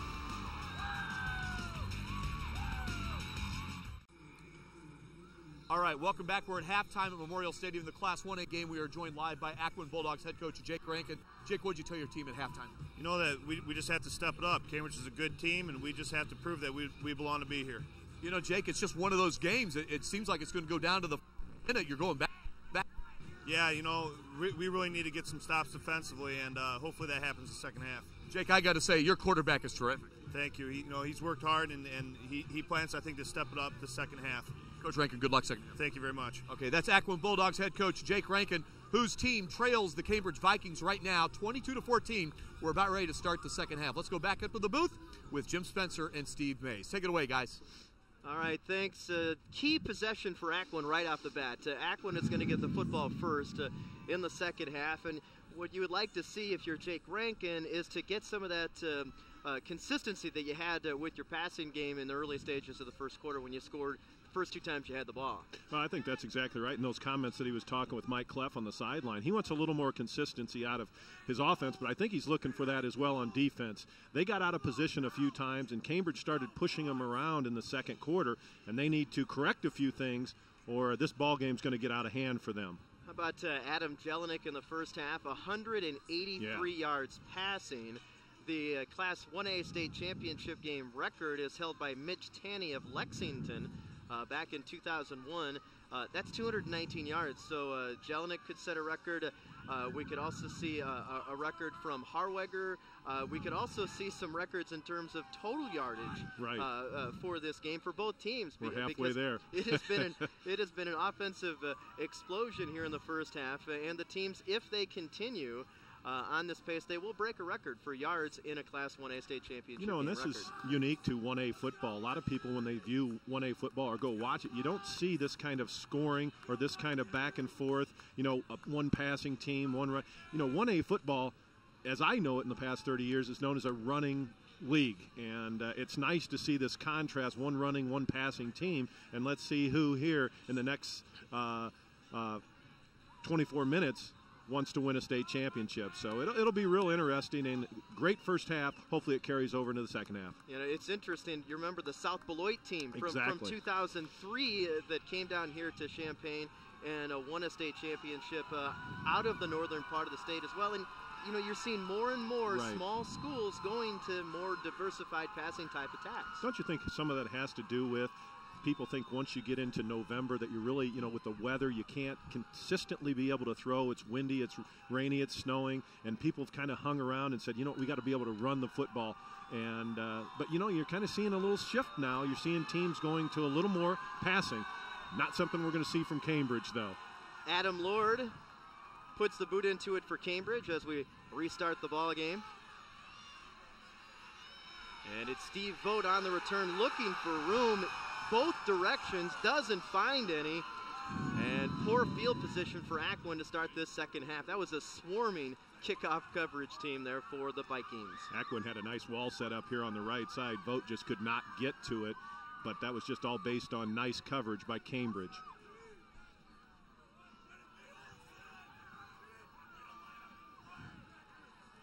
So the Bulldogs start the second half. From the 22 is where the ball is marked. What little wind there is, Aquin moving into it. Screen pass, near side, pass caught out in the right flat. That's Tom Hauser, number 31, making the play. Tom Hauser, as you see him there, is in the lineup for his cousin, Matt Hauser. Matt Hauser was the second leading receiver for the Bulldogs heading into the quarterfinal game against Ashton Franklin Center a couple of weeks ago. Aquin found out that Matt Hauser has a case of mononucleosis, so he's done for the year, so his cousin has taken over for him. Right. Second down and 8 as Jelinek changes the play at the line of scrimmage. Jelinek throwing, and the ball is tipped up, and it is going to, what's the call? Oh boy, it was tipped, and it actually hit the ground. From our angle, we couldn't see it bounce off the ground, but it looked like Eric Leander, number 7, gets a hand on this ball, and there it is. It does bounce right back up. From our angle, it looked like the ball fell right into Leander's hands, and he quit running. I'm like, what did he? It really did. But the replay, what a great camera job that was on that. You saw the ball clearly hit the ground, and from our angle, we couldn't tell. Third down and 7 for Aquin. First drive of the second half. Jelinek on the roll. Not coming back. He's in trouble. Stops. Fires down the field. He's got a man. It's Mordini for the first down out to the 45-yard line. Good job by Jelinek buying time and then finding Mordini for 21 yards and a big first down conversion. Well, we talked about it in the pregame. This is what Larry Stahl worried about. The Cambridge coach is Jelinek getting outside the pocket and running, and he did a nice job there and picks up a huge first down here about the 46-yard line. 10.5 for the third quarter. Aquin down by 8 inside of their own territory at the 46-yard line.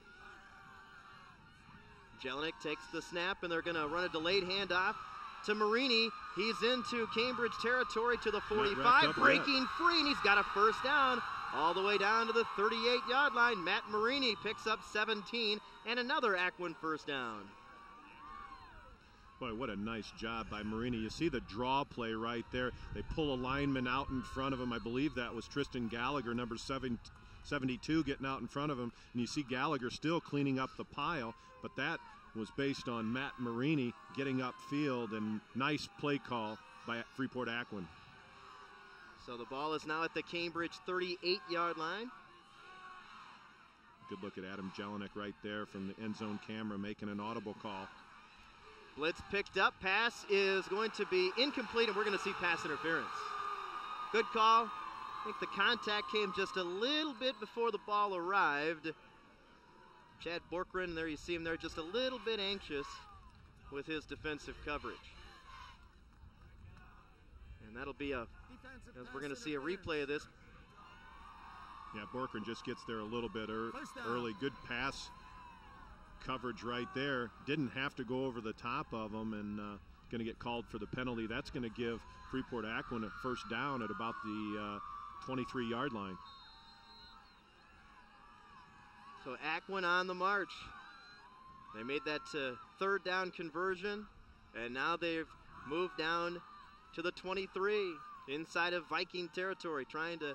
There's Drew Harweger here in the slot again. Look for Freeport to try and go to him again. It's Marini.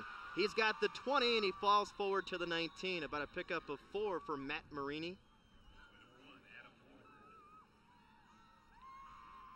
Second and 6 upcoming. Lord, we talked about him earlier, one of our key players. Second down and 6. Lord making the tackle on that play. There you see him there, number 1. All-state linebacker for the Vikings.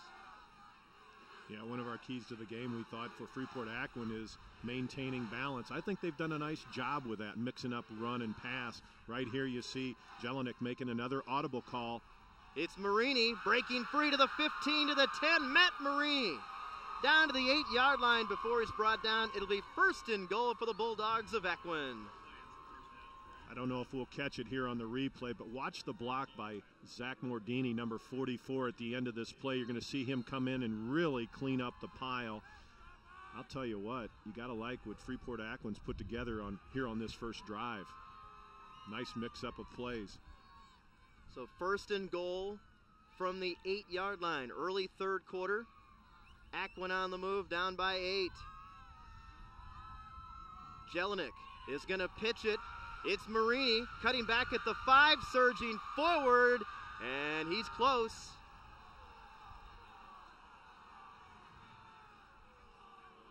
But he does not get in.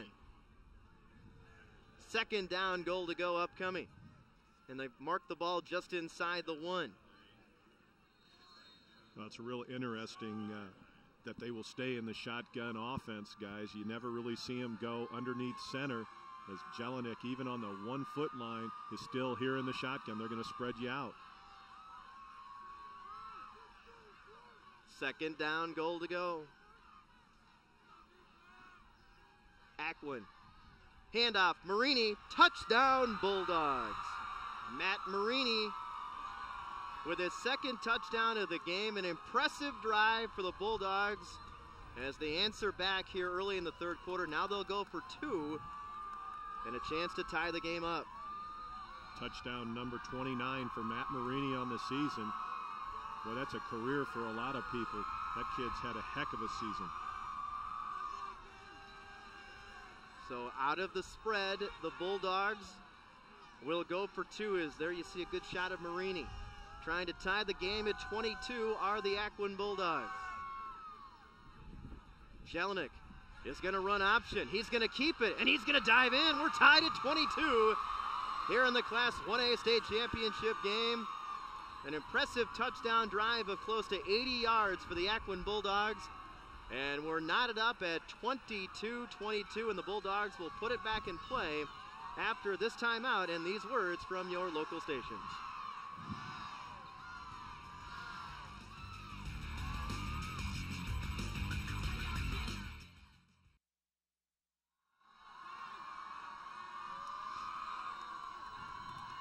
(22-22). There you see Drew Harweger ready to kick it off for the Aquin Bulldogs.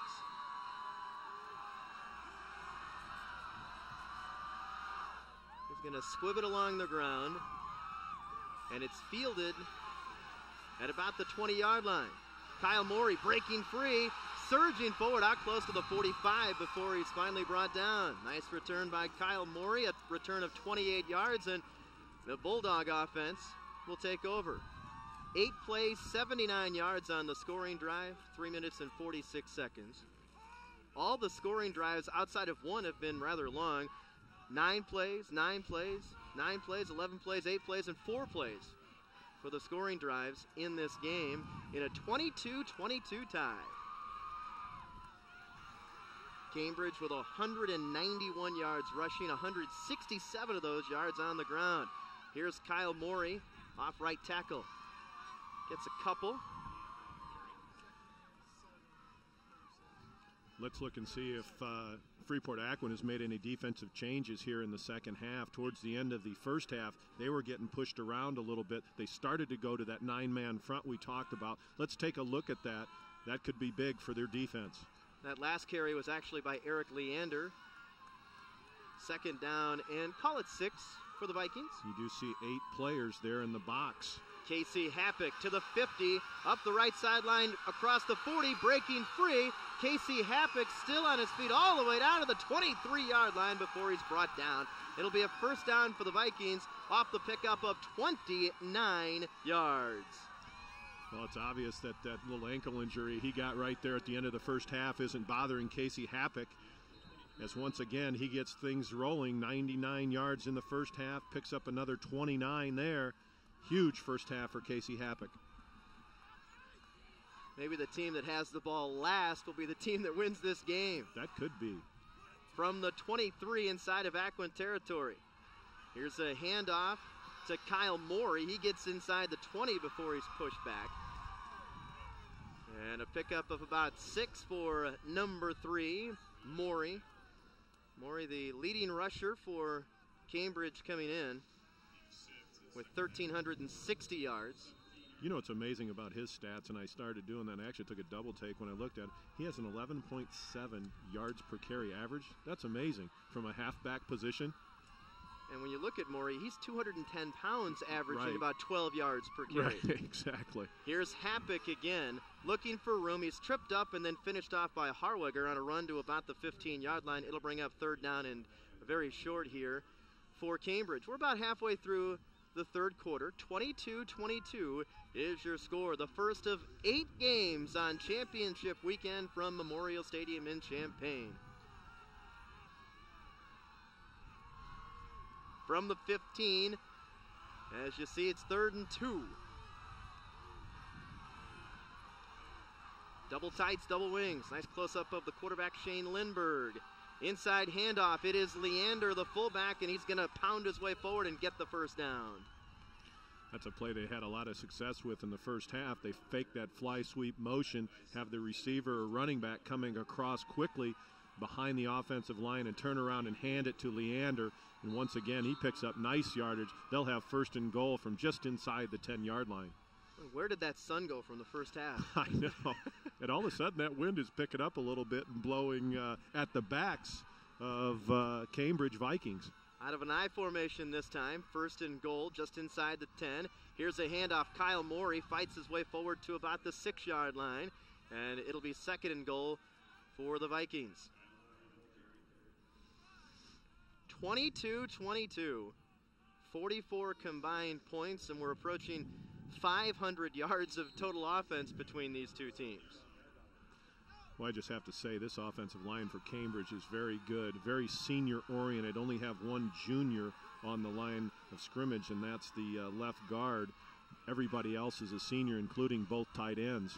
Happick off the right side to the 5, gets tripped up and brought down. And the ball came loose, and I think they might have called the play down. They're going to actually call him down about the 4-yard line. Yep. Let's take a look at this play again. Good ground angle right here as Happick trying to pick up extra yardage. You see, well, I'm not sure that knee was down, and I don't think the Freeport Aquin fans thought that as well, but let's see if we can see it better from that angle. Looks like he landed on the helmet of Drew Harwiger. On the back of Harwiger, exactly. Well, anyway, it's 3rd and goal here from about the 4. These teams have combined for 522 yards of offense. Right now, Cambridge would like 4. They hand off up the middle, and Leander's not going to get 4. He got about 2, and it brings up 4th down.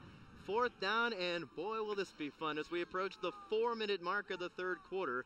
4th and goal upcoming, but we have an injury timeout. Yeah, we're going to have Steve Vogt, number 26, down on the field right there. He just put a huge hit on the running back, and it looks like he has something wrong with his shoulder. And Casey Happick, as you see there, the leading rusher in the game, he's got 133 yards right now. He walks off the field. Correction, that was Kyle Morey, not Casey Happick. It was number 3, Kyle Morey, and not Casey Happick. So Morey goes off the field with an injury, and an injured Aquin player as well. Well, there's a good sign right there that Steve Vogt is actually moving his legs. You really hate to see a kid injured this late in the season, or a kid injured at any time. Steve Vogt's one of those defensive linemen, senior defensive linemen for Freeport's defense. Coming up later today, the 2A state title game at 1 o'clock. Dakota will take on the Green Dragons of Aledo, one of my favorite high school nicknames. Steve and I will be back at 4 o'clock for a battle of unbeatens between Unity and Bureau Valley. Great offensive matchup there between Henry Daters of Unity. He needs 66 yards to become Illinois' all-time leading rusher. He would break Rocky Harvey's record. And then Bureau Valley brings Garrett Barnes, their all-purpose quarterback, into that one. And then Newton against Driscoll in the final game of today's action. Looking ahead to tomorrow, 5A, Alleman and Sacred Heart Griffin at 10 in the morning. Morris and some guy by John Durgo, he's pretty good. He's a pretty good little player. We'll have to talk about him eventually today, but he's probably one of the best high school players I've seen in person. I went to that Joliet Catholic Morris game in the quarterfinals, I believe that was, and he had an unbelievable game. And then Mount Carmel and Prospect and Lincoln Way East and Maine South tomorrow will close out the action. Let's take a look at this, Steve. Here's the replay. As you see Vogt, he's going to come into the play. Right there is Steve Vogt, 26, puts a huge pop on it. Looks like he actually might have gotten a stinger or something like that. And looks like also the top of his helmet may have caught the ball carrier in the knee. A little something happened to the top of his head. So hopefully everything's going to be okay with Steve. They're bringing out a golf cart to help Steve out. Vogt has made some big plays in the passing game offensively as well. As you see the look of concern on the faces of Vogt's Aquin's teammates. 3:59 to go in the 3rd quarter. We're tied at 22, injury timeout, and we're going to step aside for a network timeout. Christmas.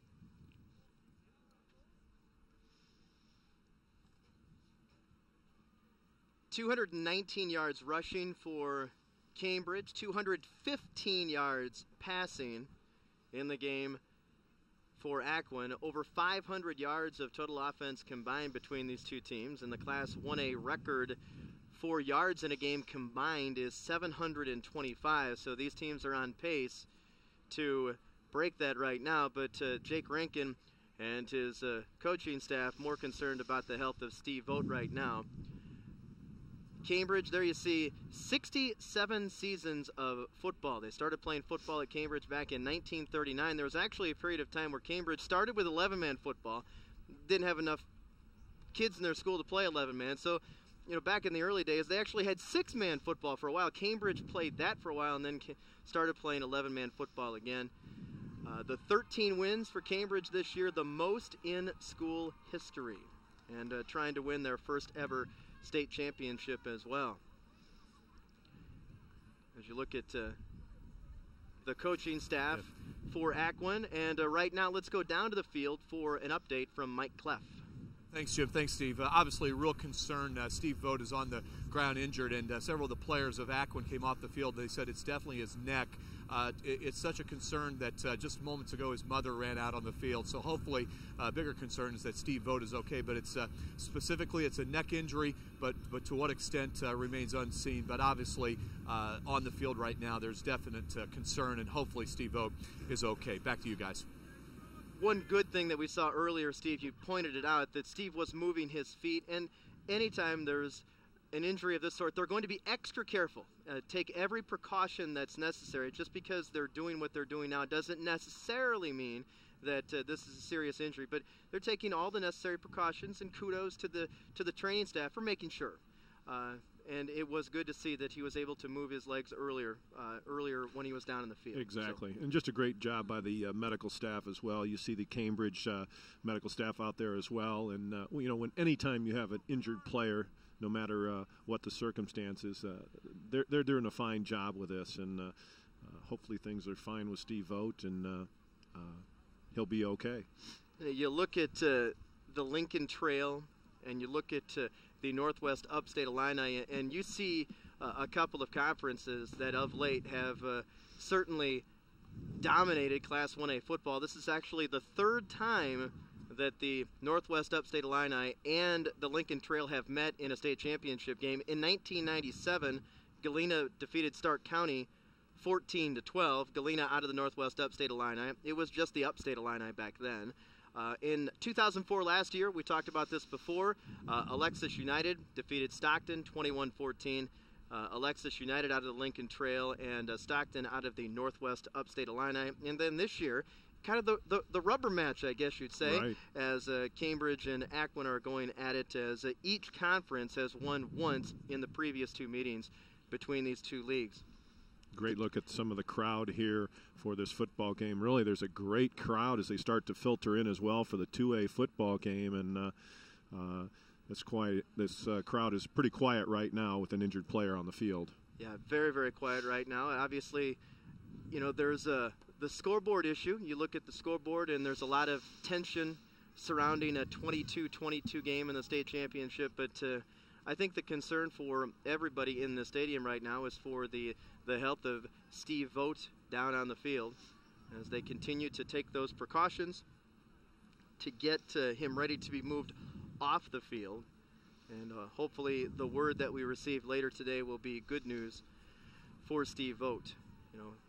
Both of the communities, Cambridge, of course, has their own community, Cambridge, Illinois. Aquin is a private school, a Catholic school in Freeport. But one thing about the northwest part of Illinois, when one of the teams gets hot and starts to move, they get support from everywhere. So right, the entire conference is behind Freeport Aquin. All of Northwest Illinois is behind Freeport Aquin. Right, there's all the animosity that exists, some animosity sure, that exists between the privates and the publics, and we're not going to get into that debate. But it's nice to see that from Aquin's standpoint, they get the support of the other teams in their conference. They get the support of the other teams in the area, and that's why Aquin has such a big crowd. Such good fan support is.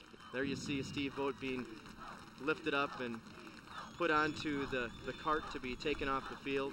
Boy, and if you want to talk about support, Jim, last week I went down to Tuscola, and that's where Cambridge played their semifinal game. I couldn't believe the amount of people they brought, and I don't know how far of a drive that is, but that's a long way.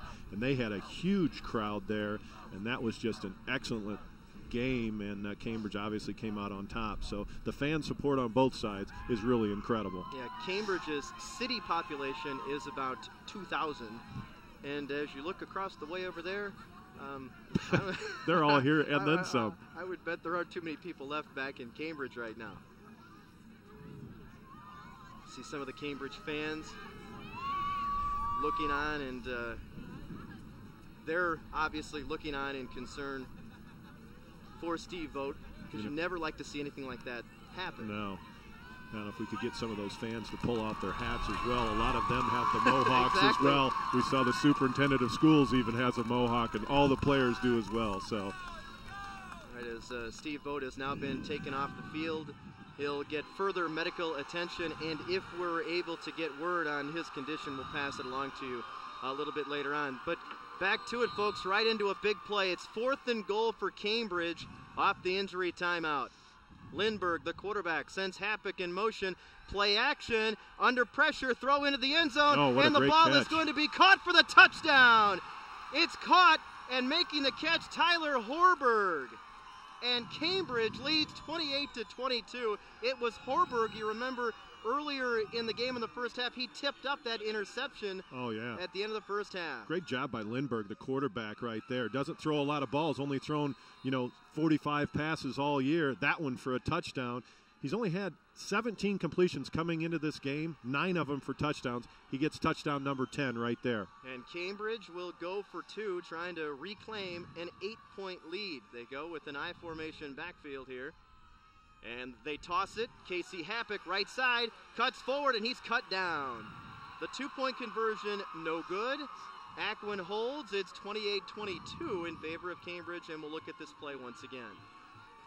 Well, this play was stuffed from the get-go right here. They run a little veer option with a quick pitch, and Happick has nowhere to go. Good flow right there by Freeport Aquin's defense. Stop him about a yard short. That touchdown did put Cambridge up 28-22.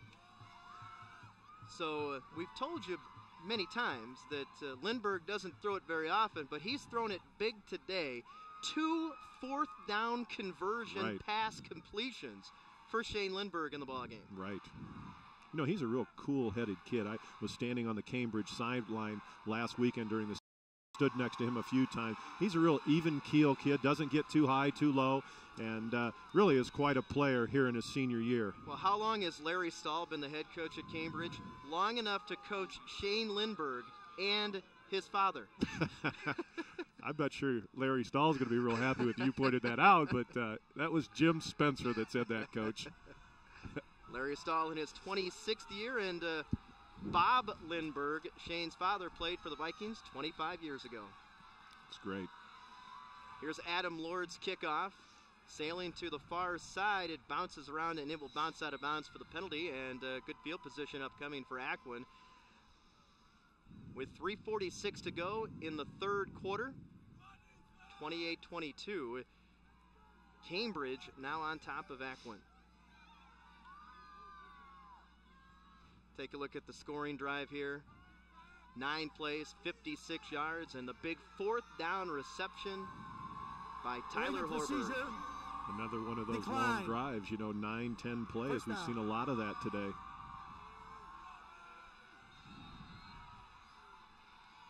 So Aquin back on offense.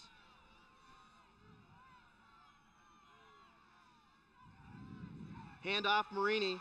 Near side, he's got a little bit of running room, cuts forward and gets across the 40, and then is pushed back. And right now, let's go down to the field. Mike Cleff has an update on the condition of Steve Vogt.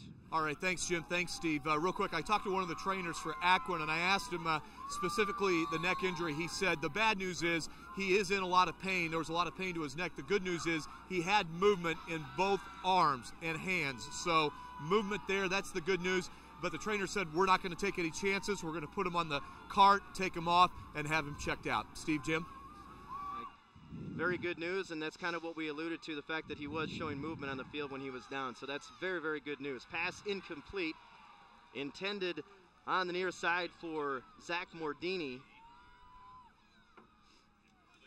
And it brings up 3rd down and 3 for the Bulldogs. There you see the first down number, Aquin with 15 and Cambridge with 12. It's a good pass rush right there by Bryce Lavin. First time we've called his name today. 5'10", 180, and a junior, came from his defensive end position. Aquin 2 for 4 on third downs in the game. Third down and 3 right here from their own 42. It's going to be a give to Marini. First down and more across the 50 into Viking territory, down to about the 47-yard line.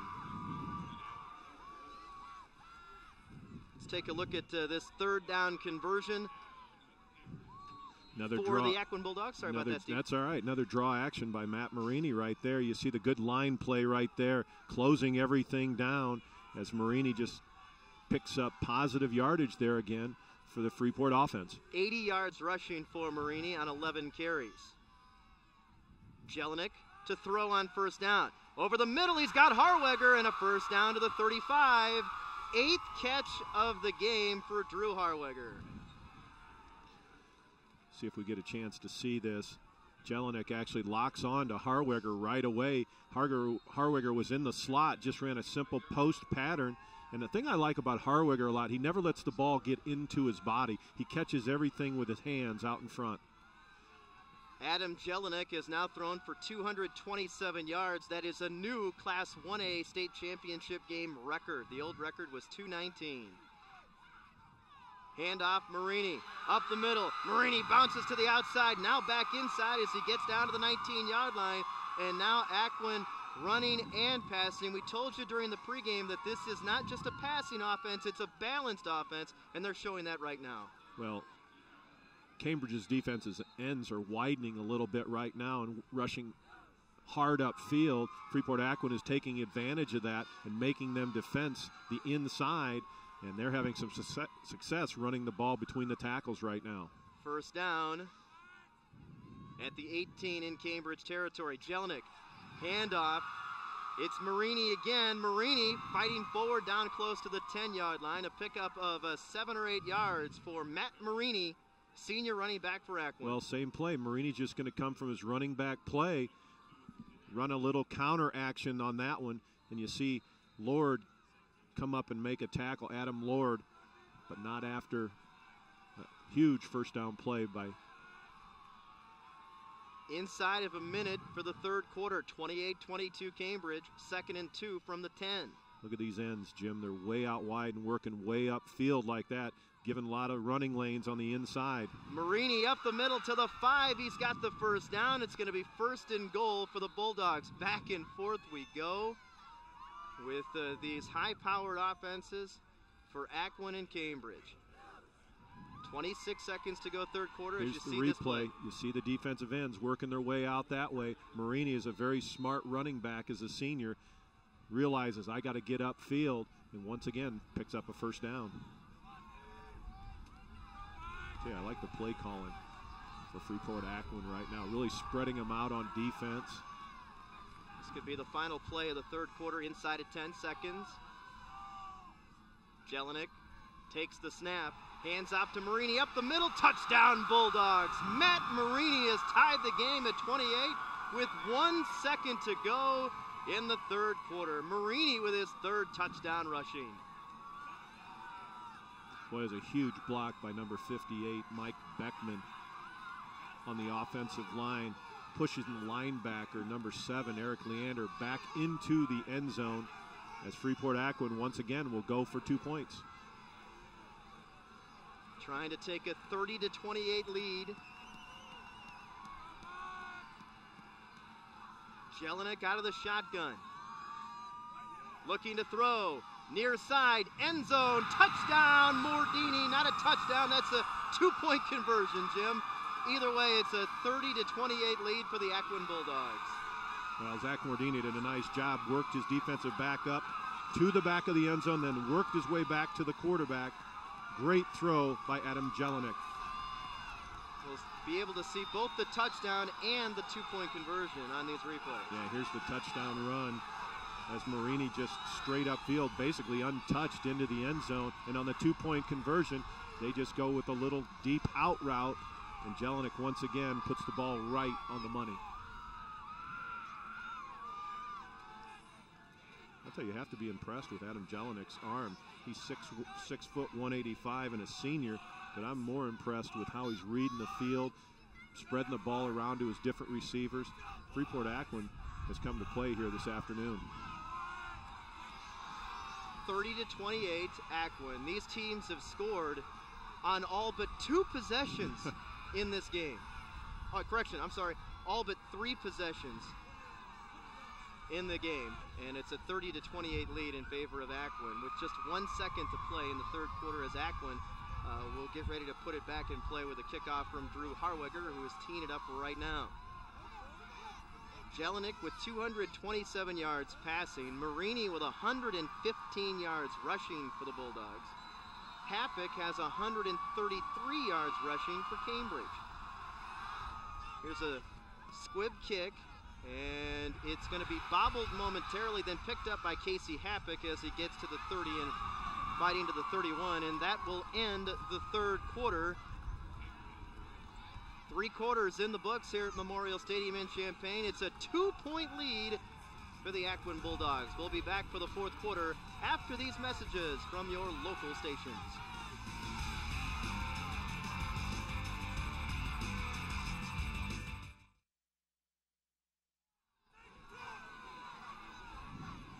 There you see Adam Jelinek with a new Class 1A state championship game record for yards passing with 227. The previous record was 219. And Casey Hapik with the carry for Cambridge as he gets out to about the 35-yard line. 2nd and 6 upcoming for the Vikings. Good thing for Adam Jelinek. We still have a full quarter to play. We're just starting the fourth quarter here, and he can really add to that state record that he now holds. 8 plays, 65 yards. The scoring drive for Aquin. Matt Marini with a 4-yard run, his 3rd rushing touchdown of this ball game. 1 off the Class 1A state championship game record of 4. Handoff out to the 40-yard line, and just a little bit short of the first down. It'll be 3rd and 1. Casey Hapik again with the carry for Cambridge. Hapik has had a huge game with 137 yards rushing. Some of the Aquin faithful hoping their team can hold on here as they try to find a way to stop this Viking offense. The Vikings were held 3 and out the first time that they had the ball, and they've scored touchdowns ever since. Right. Actually, Cambridge offense now working into the wind a little bit, Jim. Handoff, Leander, the fullback, trying to get the first down, and he will. Needed to get 1, and Leander got about 2 on the play, and the sticks will move. It'll be a fresh set of downs for the Vikings.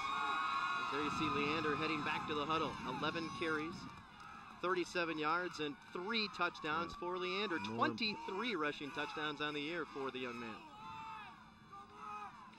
That's the nice thing about playing fullback. Usually when you get down close to the goal line, the coach is going to turn around and hand it to you a couple times. So, but he's had a nice junior year, and he's actually coming back 1 more year. Cambridge from their own 43-yard line. It's Leander, the fullback, first option. And he's out to about the 50-yard line, just a little bit short of the 50. As Cambridge continues to play it close to the vest with this conservative rushing offense that's been immensely effective today. Right. You're seeing him run again right behind the 2 captain offensive linemen, Zach Johnson and Ethan Van Norman. They continue to run behind that right side. These 2 teams have combined right now for 58 points and 712 yards of total offense. Here's a handoff to Casey Hapik, and he'll be just a little bit short of the first down as he gets inside of Aquin territory. We're looking at a 3rd and short once again, and Cambridge is 6 out of 10 on 3rd down in this game. I kind of like exactly what they're doing, too. They're averaging 5.5 yards per play when they run an offensive play. On the flip side of that, Freeport is averaging 8.3 yards per play. So we have seen a lot of offense, a little more than we actually probably anticipated. 3rd and a long 1. Double tights, double wings. And Aquin jumped off sides. That will give the Vikings a free first down here.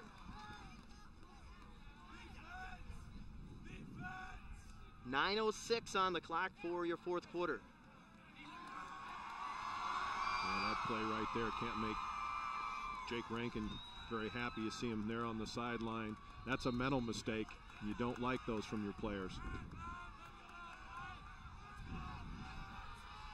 Shane Lindbergh, the quarterback for the Vikings, ducks in after a first down. Hapick in motion now back to the left.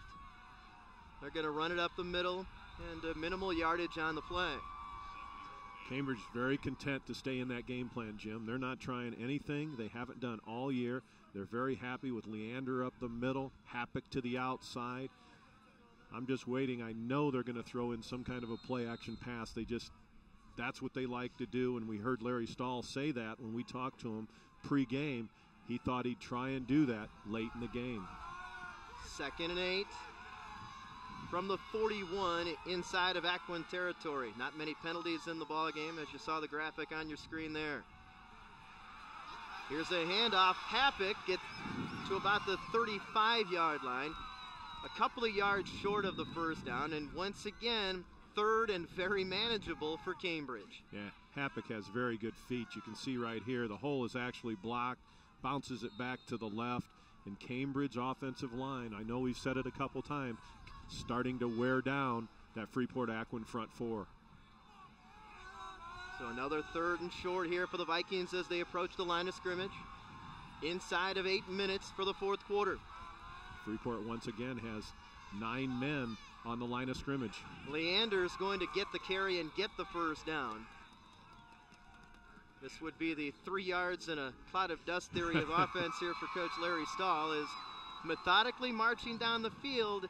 Right now for Cambridge, they're not looking for flashy, they're looking for effective, and it's very effective for them right now. You know, and he's very confident in this offense. They don't turn the ball over very often, and he's very happy turning around, handing it to his 3 or 4 running backs that he likes to go with. He's got a very smart quarterback in Shane Lindbergh, who does a nice job directing the offense. First down. It's going to be Hapick trying to get off the left side, looking for the corner. He's going to be ridden down at about the 30-yard line. Hapick managed to get a couple of yards on the play. That's the 21st carry of the game for that young man right there. So you're going to see your right guard, number 54, Zach Johnson, pull on that play and get out in front of Hapick. And you see that drive block by Zach Johnson. He's had a nice game, 5'9", 210, senior captain for this Cambridge offensive line. 2nd down and 8 from the 30. There you see the numbers for Casey Hapick. Aquin jumped off sides. Looks like Zach Mordini trying to anticipate the count. You have to wonder, a lot of times a wing T team will go, you'll have the quarterback come up to the line of scrimmage and almost say 3 things at once. It'll be something like race, set, go, you know, in one kind of taking a statement and making it almost one word, and then they go on the second sound, and Aquin a little bit aggressive and jumps off sides again. Jumps off sides, right. 2 penalties for Freeport Aquin on this drive have given some positive yardage to the Cambridge offense. Makes it 2nd down and 3. Here's a handoff. Hapick tripped up after a short pickup on the play. And once again, however, though, Steve, 3rd and short. Right. Mike Beckman, defensive end, nice play right there. Good angle right here by the camera. See Beckman come in there, 58, grab an ankle and hang on. So the ball at the 25, inside of 6 minutes for the 4th quarter. Well, 7 of 11 on 3rd down for Cambridge in the game. If there was a time for play action, this wouldn't be a bad one. It is the fullback Leander, and he's close. We'll have to check on the spot here. Either 1st and 10 or 4th and very short for the Vikings, and they call 4th down. 4th down, no need for measurement. They need about a full yard here. 4th down and 1, and boy, is this a huge play with 5 minutes and 10 seconds to go. On 4th down today, Cambridge is 2 for 2, and both of those conversions came on passes from Shane Lindbergh. I don't think they'll throw here. 4th and 1, handoff, Leander surging forward, and I don't know. They're going to have to take a look at this. Looks like with a second surge, he might have gotten it. but I would imagine we'll get a measurement. This is a huge play with 4:54 left to go in the fourth quarter. This could be your ball game. Well, the spot, I mean, even at our angle, just looking at the spot, it's awfully close, and they're going to have to measure. 4:54 for the game. Any prediction here? I think he got it by about a half a football. That's my first attempt at guessing, so let's see if he got it. I think he did. We're going to stretch it out, and you were right, but even more right than you thought you were. A big fourth down conversion for Cambridge. That graphic will now change to 3 for 3. And the Vikings keep the football, and the clock will start to run with 4:50 to play, as you saw Larry Stahl on the sidelines for the Vikings in his 26th year trying for his first state championship. Lindbergh, play action, all day to throw, heaves it for the end zone, the ball is tipped away and incomplete. Matt Marini making the defensive play on defense against Adam Lord. The amazing thing about that is it's a single player route. Adam Lord was the only player out for a pass on that particular play. And I'll tell you what, Shane Lindbergh threw a nice ball. He had to throw it to the outside a little bit more, but let's give credit to, is that Matt Marini on Matt defense Marini, yep. Right there. Very athletic play. From the 22 in Aquin territory, 4:31 for the fourth quarter, 2nd and 10. As Lindbergh tosses Happik coming near side, and he trips and falls. The old turf monster reached up and grabbed Casey Happik right there. Well, he saw that he had a cutback there, and his mind gotten ahead of his feet right there, and he didn't make the cutback. That's a huge play because this now puts Cambridge in a 3rd and long situation, something they don't like.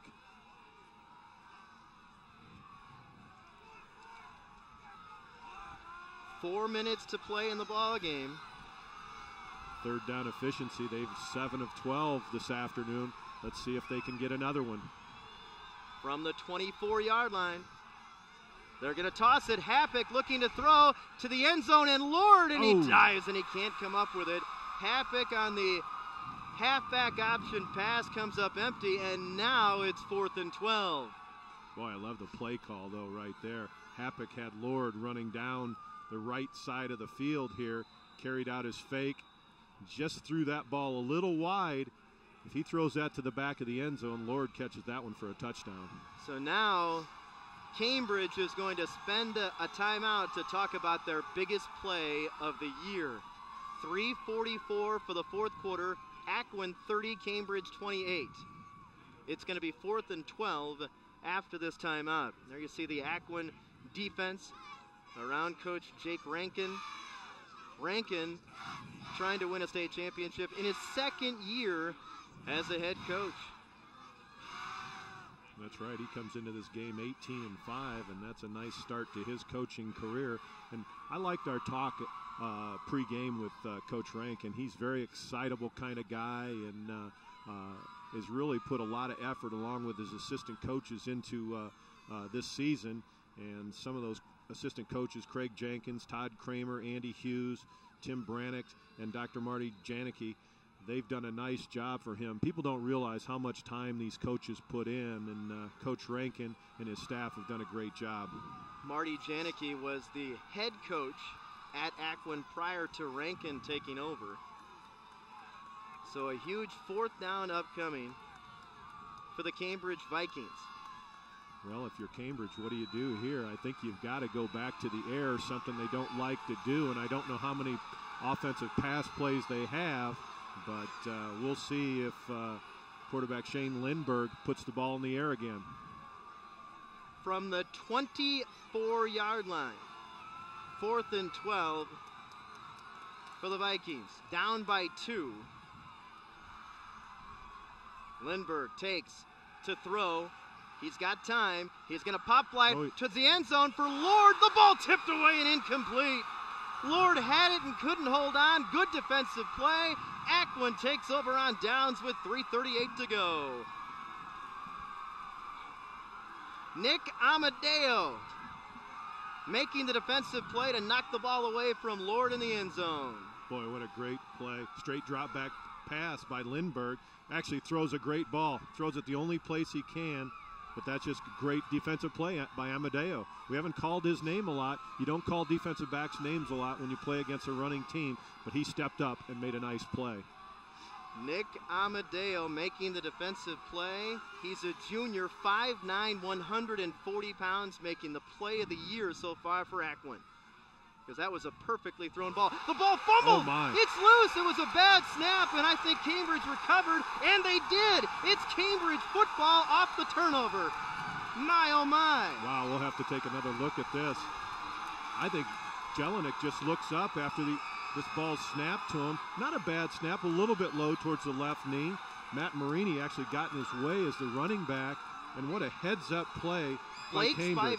Blake Spivey comes in and recovers the loose football, and Cambridge breathing new life.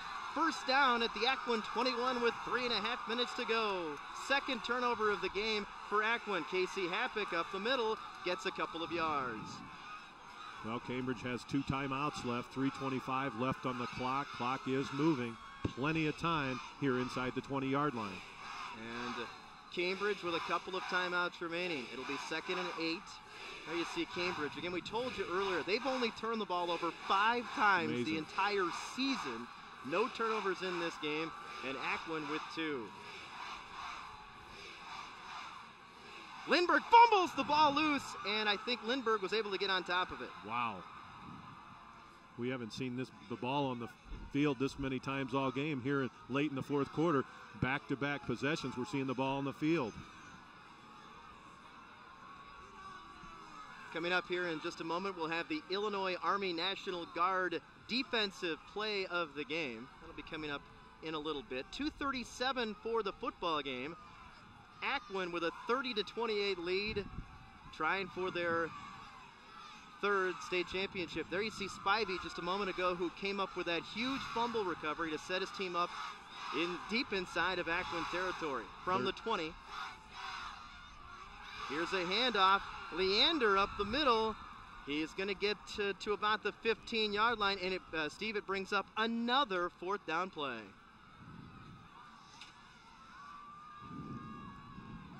Cambridge 3 out of 4 on 4th down in the game. They just misfired on a 4th down attempt a little while ago, and then the very next play is when the fumble occurred, and Spivey made the recovery, and Cambridge is going to take another timeout. 1:52 for your football game. And we're going to step aside for a timeout. We'll be back for the final 1:52 of this state championship game after these messages from your local stations.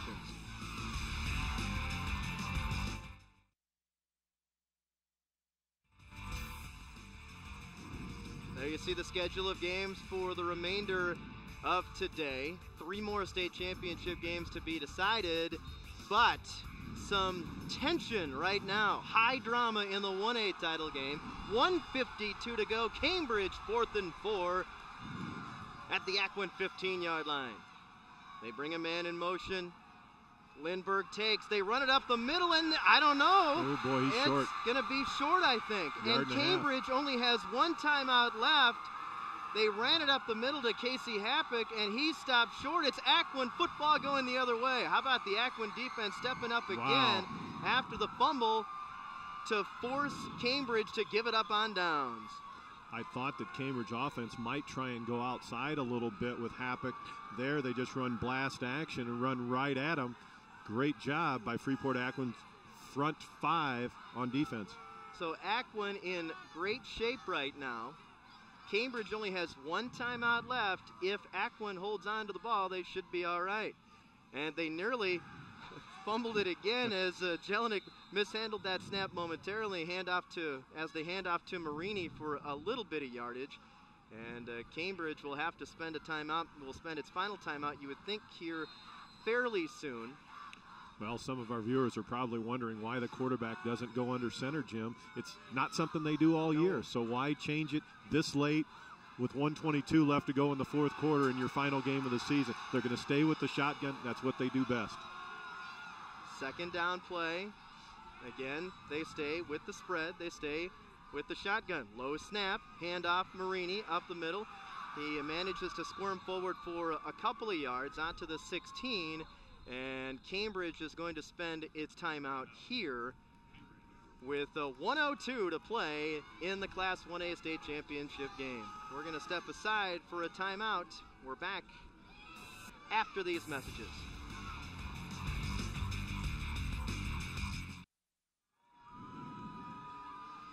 Here's the Illinois Army National Guard defensive play of the game. Nick Amadeo for Aquin, knocking the ball away from Adam Lord to prevent a touchdown. 1:02 for the game. It's third down. And I think that Cambridge jumped off sides. And right now the clock was running for a few extra seconds. That'll be the third penalty on Cambridge. Encroachment. You know, and all of a sudden the offensive snap for the Freeport Aquin Bulldogs is becoming an event. We haven't had problems with that all day, and it seems like right now every snap is down at Adam Jelinik's ankles. Let's see if he can get that ball up. Well, if Aquin converts on third down right here, they're going to win the state championship. Third down and 3 out of the shotgun. Low snap. Marini, he's got the first down. Matt Marini dances his way out to about the 33-yard line. That's your ball game. Cambridge.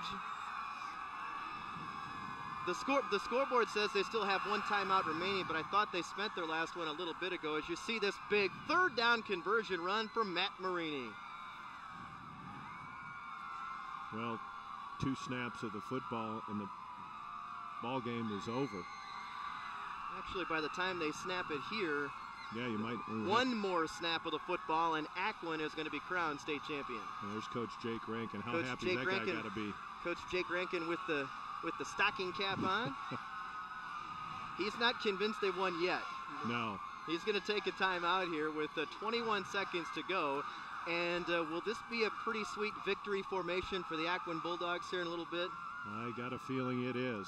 Boy, what a great football game. This game has just been action-packed from the beginning of the first quarter, the opening drive. It's just been a great football game. You know, it's been all about offense. There's been a lot of offense in this game, but man, were there some big defensive plays as well. None bigger than Nick Amadeo knocking that ball away from Adam Lord in the end zone. Exactly. And even Larry Stahl, the head football coach of Cambridge, mentioned at halftime during his interview just the hitting that's going on. And, you know, we're up. We're kind of shielded from it a little bit. And there has been a lot of hard hitting going on this football field. Two very good teams. Well, nothing sweeter for a football team than the VICTORY formation, the victory formation, and that is what Freeport Aquin is in.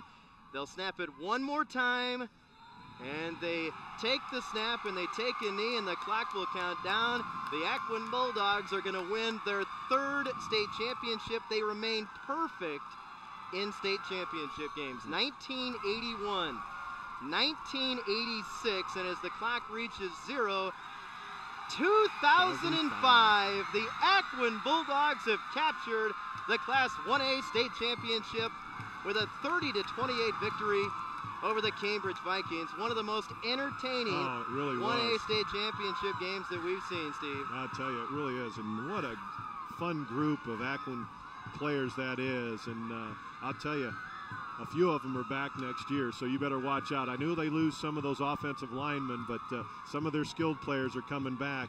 I think Coach Rankin has something going there, and you see the congratulatory handshake at midfield there.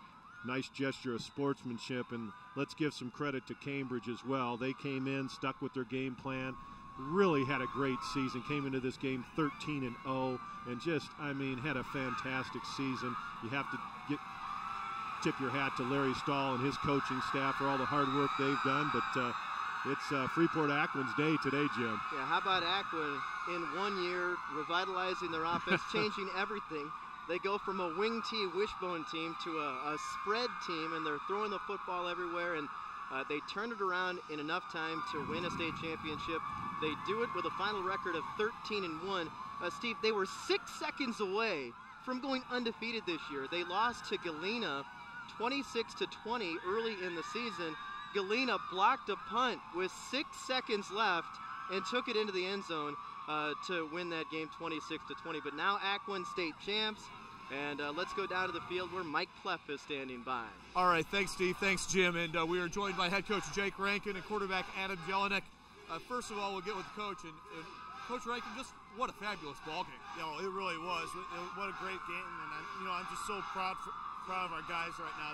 They came through at the end and right when they needed to, and guys really stepped up and made plays. You mentioned it, made plays, and I'm thinking of the 4th down deflection, or actually the 3rd down deflection, and so forth. But just so many guys on your team made plays when it counted.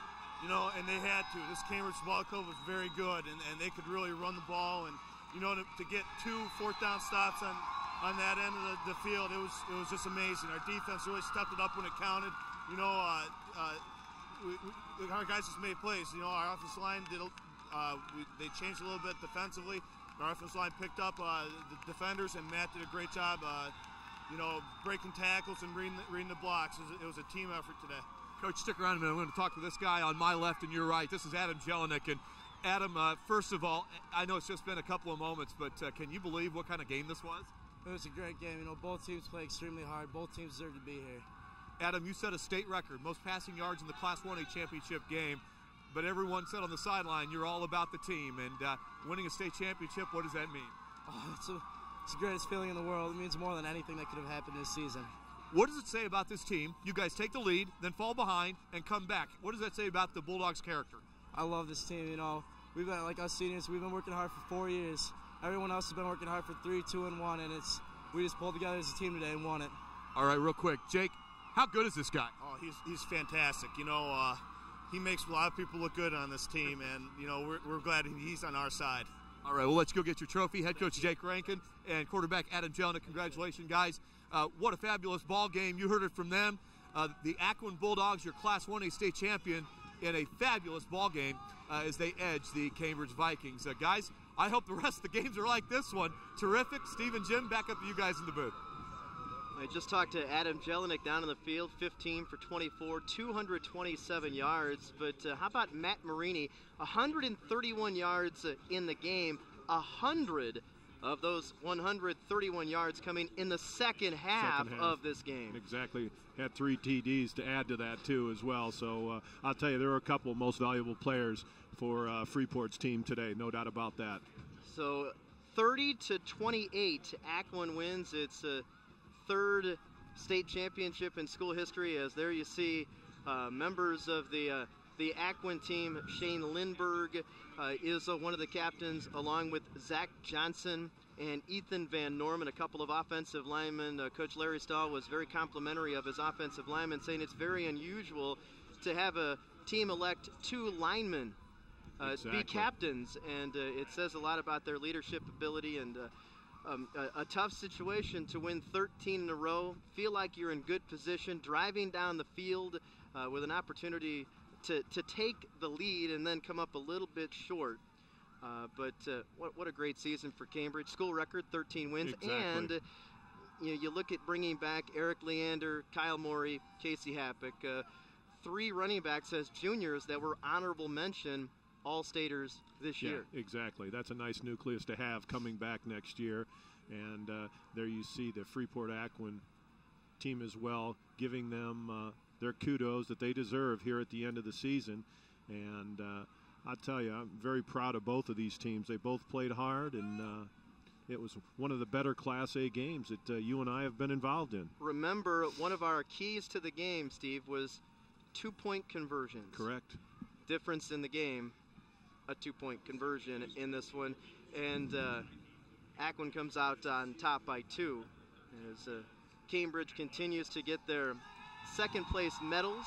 They'll hoist the second-place trophy here in just a little bit. Then we'll see from the Aquin Bulldogs as they head to the podium to claim their state championship medals and trophies. There you see the captains for the Vikings hoist the trophy in the direction of their huge throng of fans. They really do have a huge crowd. Yeah, Cambridge brought a lot of fans with them.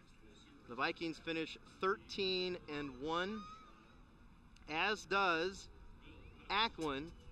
But Aquin gets the 2-point win and the state championship, bringing the state championship back to the Northwest Upstate Illini Conference. There you see Aquin with the big A on their helmets and the blue and the gold. And if you're familiar with Augustana College, exactly, they look almost exactly the same as they sure do. As the uniforms that the Augustana Vikings. Right, exactly, in the CCIW conference. Exactly. As the captains for the Bulldogs head up to the podium to accept their trophy. Alan Jelinek will be one of those. Matt Marini's another captain. Drew Harweger's the other captain as well, number 18. And the fourth captain is Jacob Awender. Last year, actually the last 2 years, Aquin had lost in the first round of the playoffs, but fought through this year all the way to winning a state championship. There was a stretch of years from 1999 through 2002. Aquin advanced to the quarterfinals, and the last 2 years in that run, Aquin lost to the eventual state champion, to Kewanee Wethersfield in 2001, and to South Beloit, that great South Beloit team, back in 2002. The captains for the Bulldogs receiving their medals right now. And they will add this lovely trophy to the trophy case at Aquin High School, their third football state championship, first since 1986. And a school with an enrollment of 110. Wow. What a thrill for those kids right there. They'll remember that forever, as a lot of the Freeport Aquin fans came back behind the podium and continue to cheer them on. Matt Marini hugging the trophy right now. I don't think he's giving that away anytime soon. I wouldn't be giving it back either. Steve, we're really blessed to see this every year, to come down here and watch. See, remember, this is the 1A title game, okay? We have 8 classes. Because Aquin competes in 1A, do you think they feel cheated about that fact? No, I don't think so. I don't think so. I'm not going to go where I'm going with that statement, but the fact that it's 1A, that doesn't mean anything to Aquin. They're state champs. That's all that matters to them, no matter what class they're in. So what an accomplishment for a school with just 110 students. Exactly. And for a lot of these seniors, I mean, you'll remember, we're doing 1A football here. A lot of these kids, as seniors, are done playing football forever. A couple of them might go and play, like you mentioned, maybe at an Augustana or in the CCIW, but they're done. And what a great way to stand on a podium, raise a trophy with all your family and friends here. You just have to be thrilled for the people of Freeport. All right, let's go down to the field right now. We're going to get the opposite end of the spectrum right now, as Mike Kleff is standing by with Larry Stahl, the head coach for the Vikings.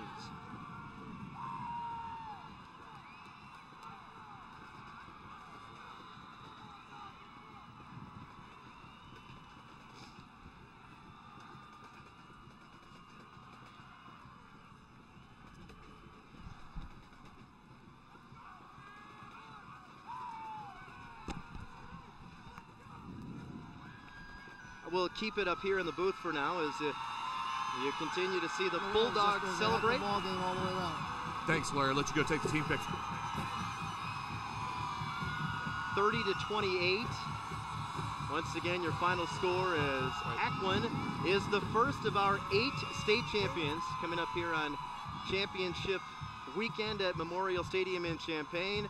The Class 2A state championship is coming up next, as Dakota will match up with the Green Dragons of Aledo. So Dakota will try to make it back-to-back state championships for the Northwest Upstate Illini Conference in just a little bit.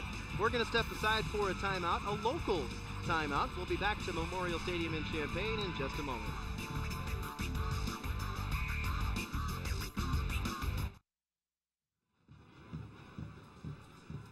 Once again, there you see the final score in the 1A state championship game. Aquin over Cambridge 30-28 in just a stupendous state championship game. Lots of offense, big defensive plays, great individual performances. Adam Jelinek, Matt Marini, Drew Harweger, Casey Happick, Shane Lindbergh. I mean, all making big plays today. A fun game to watch, and what a way to kick off championship weekend. Exactly, and we expected the Stars to rise up when they needed to, and that's who were making the plays at the end of the game. Cambridge came up a little bit short there at the end of the game, but you have to take your hat off to Freeport Aquin. They came in with a game plan. They stuck with it. The weather really never affected their game plan, and they executed and got the job done. Well, we talked about keys to the game, 2-point conversion and maintain balance for Aquin. They ran the football effectively in the second half with Matt Marini rushing for over 100 yards in the second half, and they managed to win the game by 2 by converting a big 2-point conversion down the stretch to nip the Vikings by a couple of points. Well, that'll do it for our Class 1A broadcast. The 2A state championship game between Aledo and Dakota is coming up in just a little bit, and then we get to come back. We're blessed enough to be able to come back at 4 o'clock. That's right, as we'll watch Bureau Valley match up with Tolono Unity, and we're looking forward to a great matchup there between Garrett Barnes from Bureau Valley and Henry Daters from Tolono Unity. So we could see a lot more offense in the 3A game. That would be a lot of fun. Makes our job easier when we see a lot of offense. It makes it more exciting. It certainly does. All right. Well, that'll do it for us. We'll step aside. The coverage of the 2A state title game between Aledo and Dakota is coming right up. Stay with us here on the IHSA Television Network.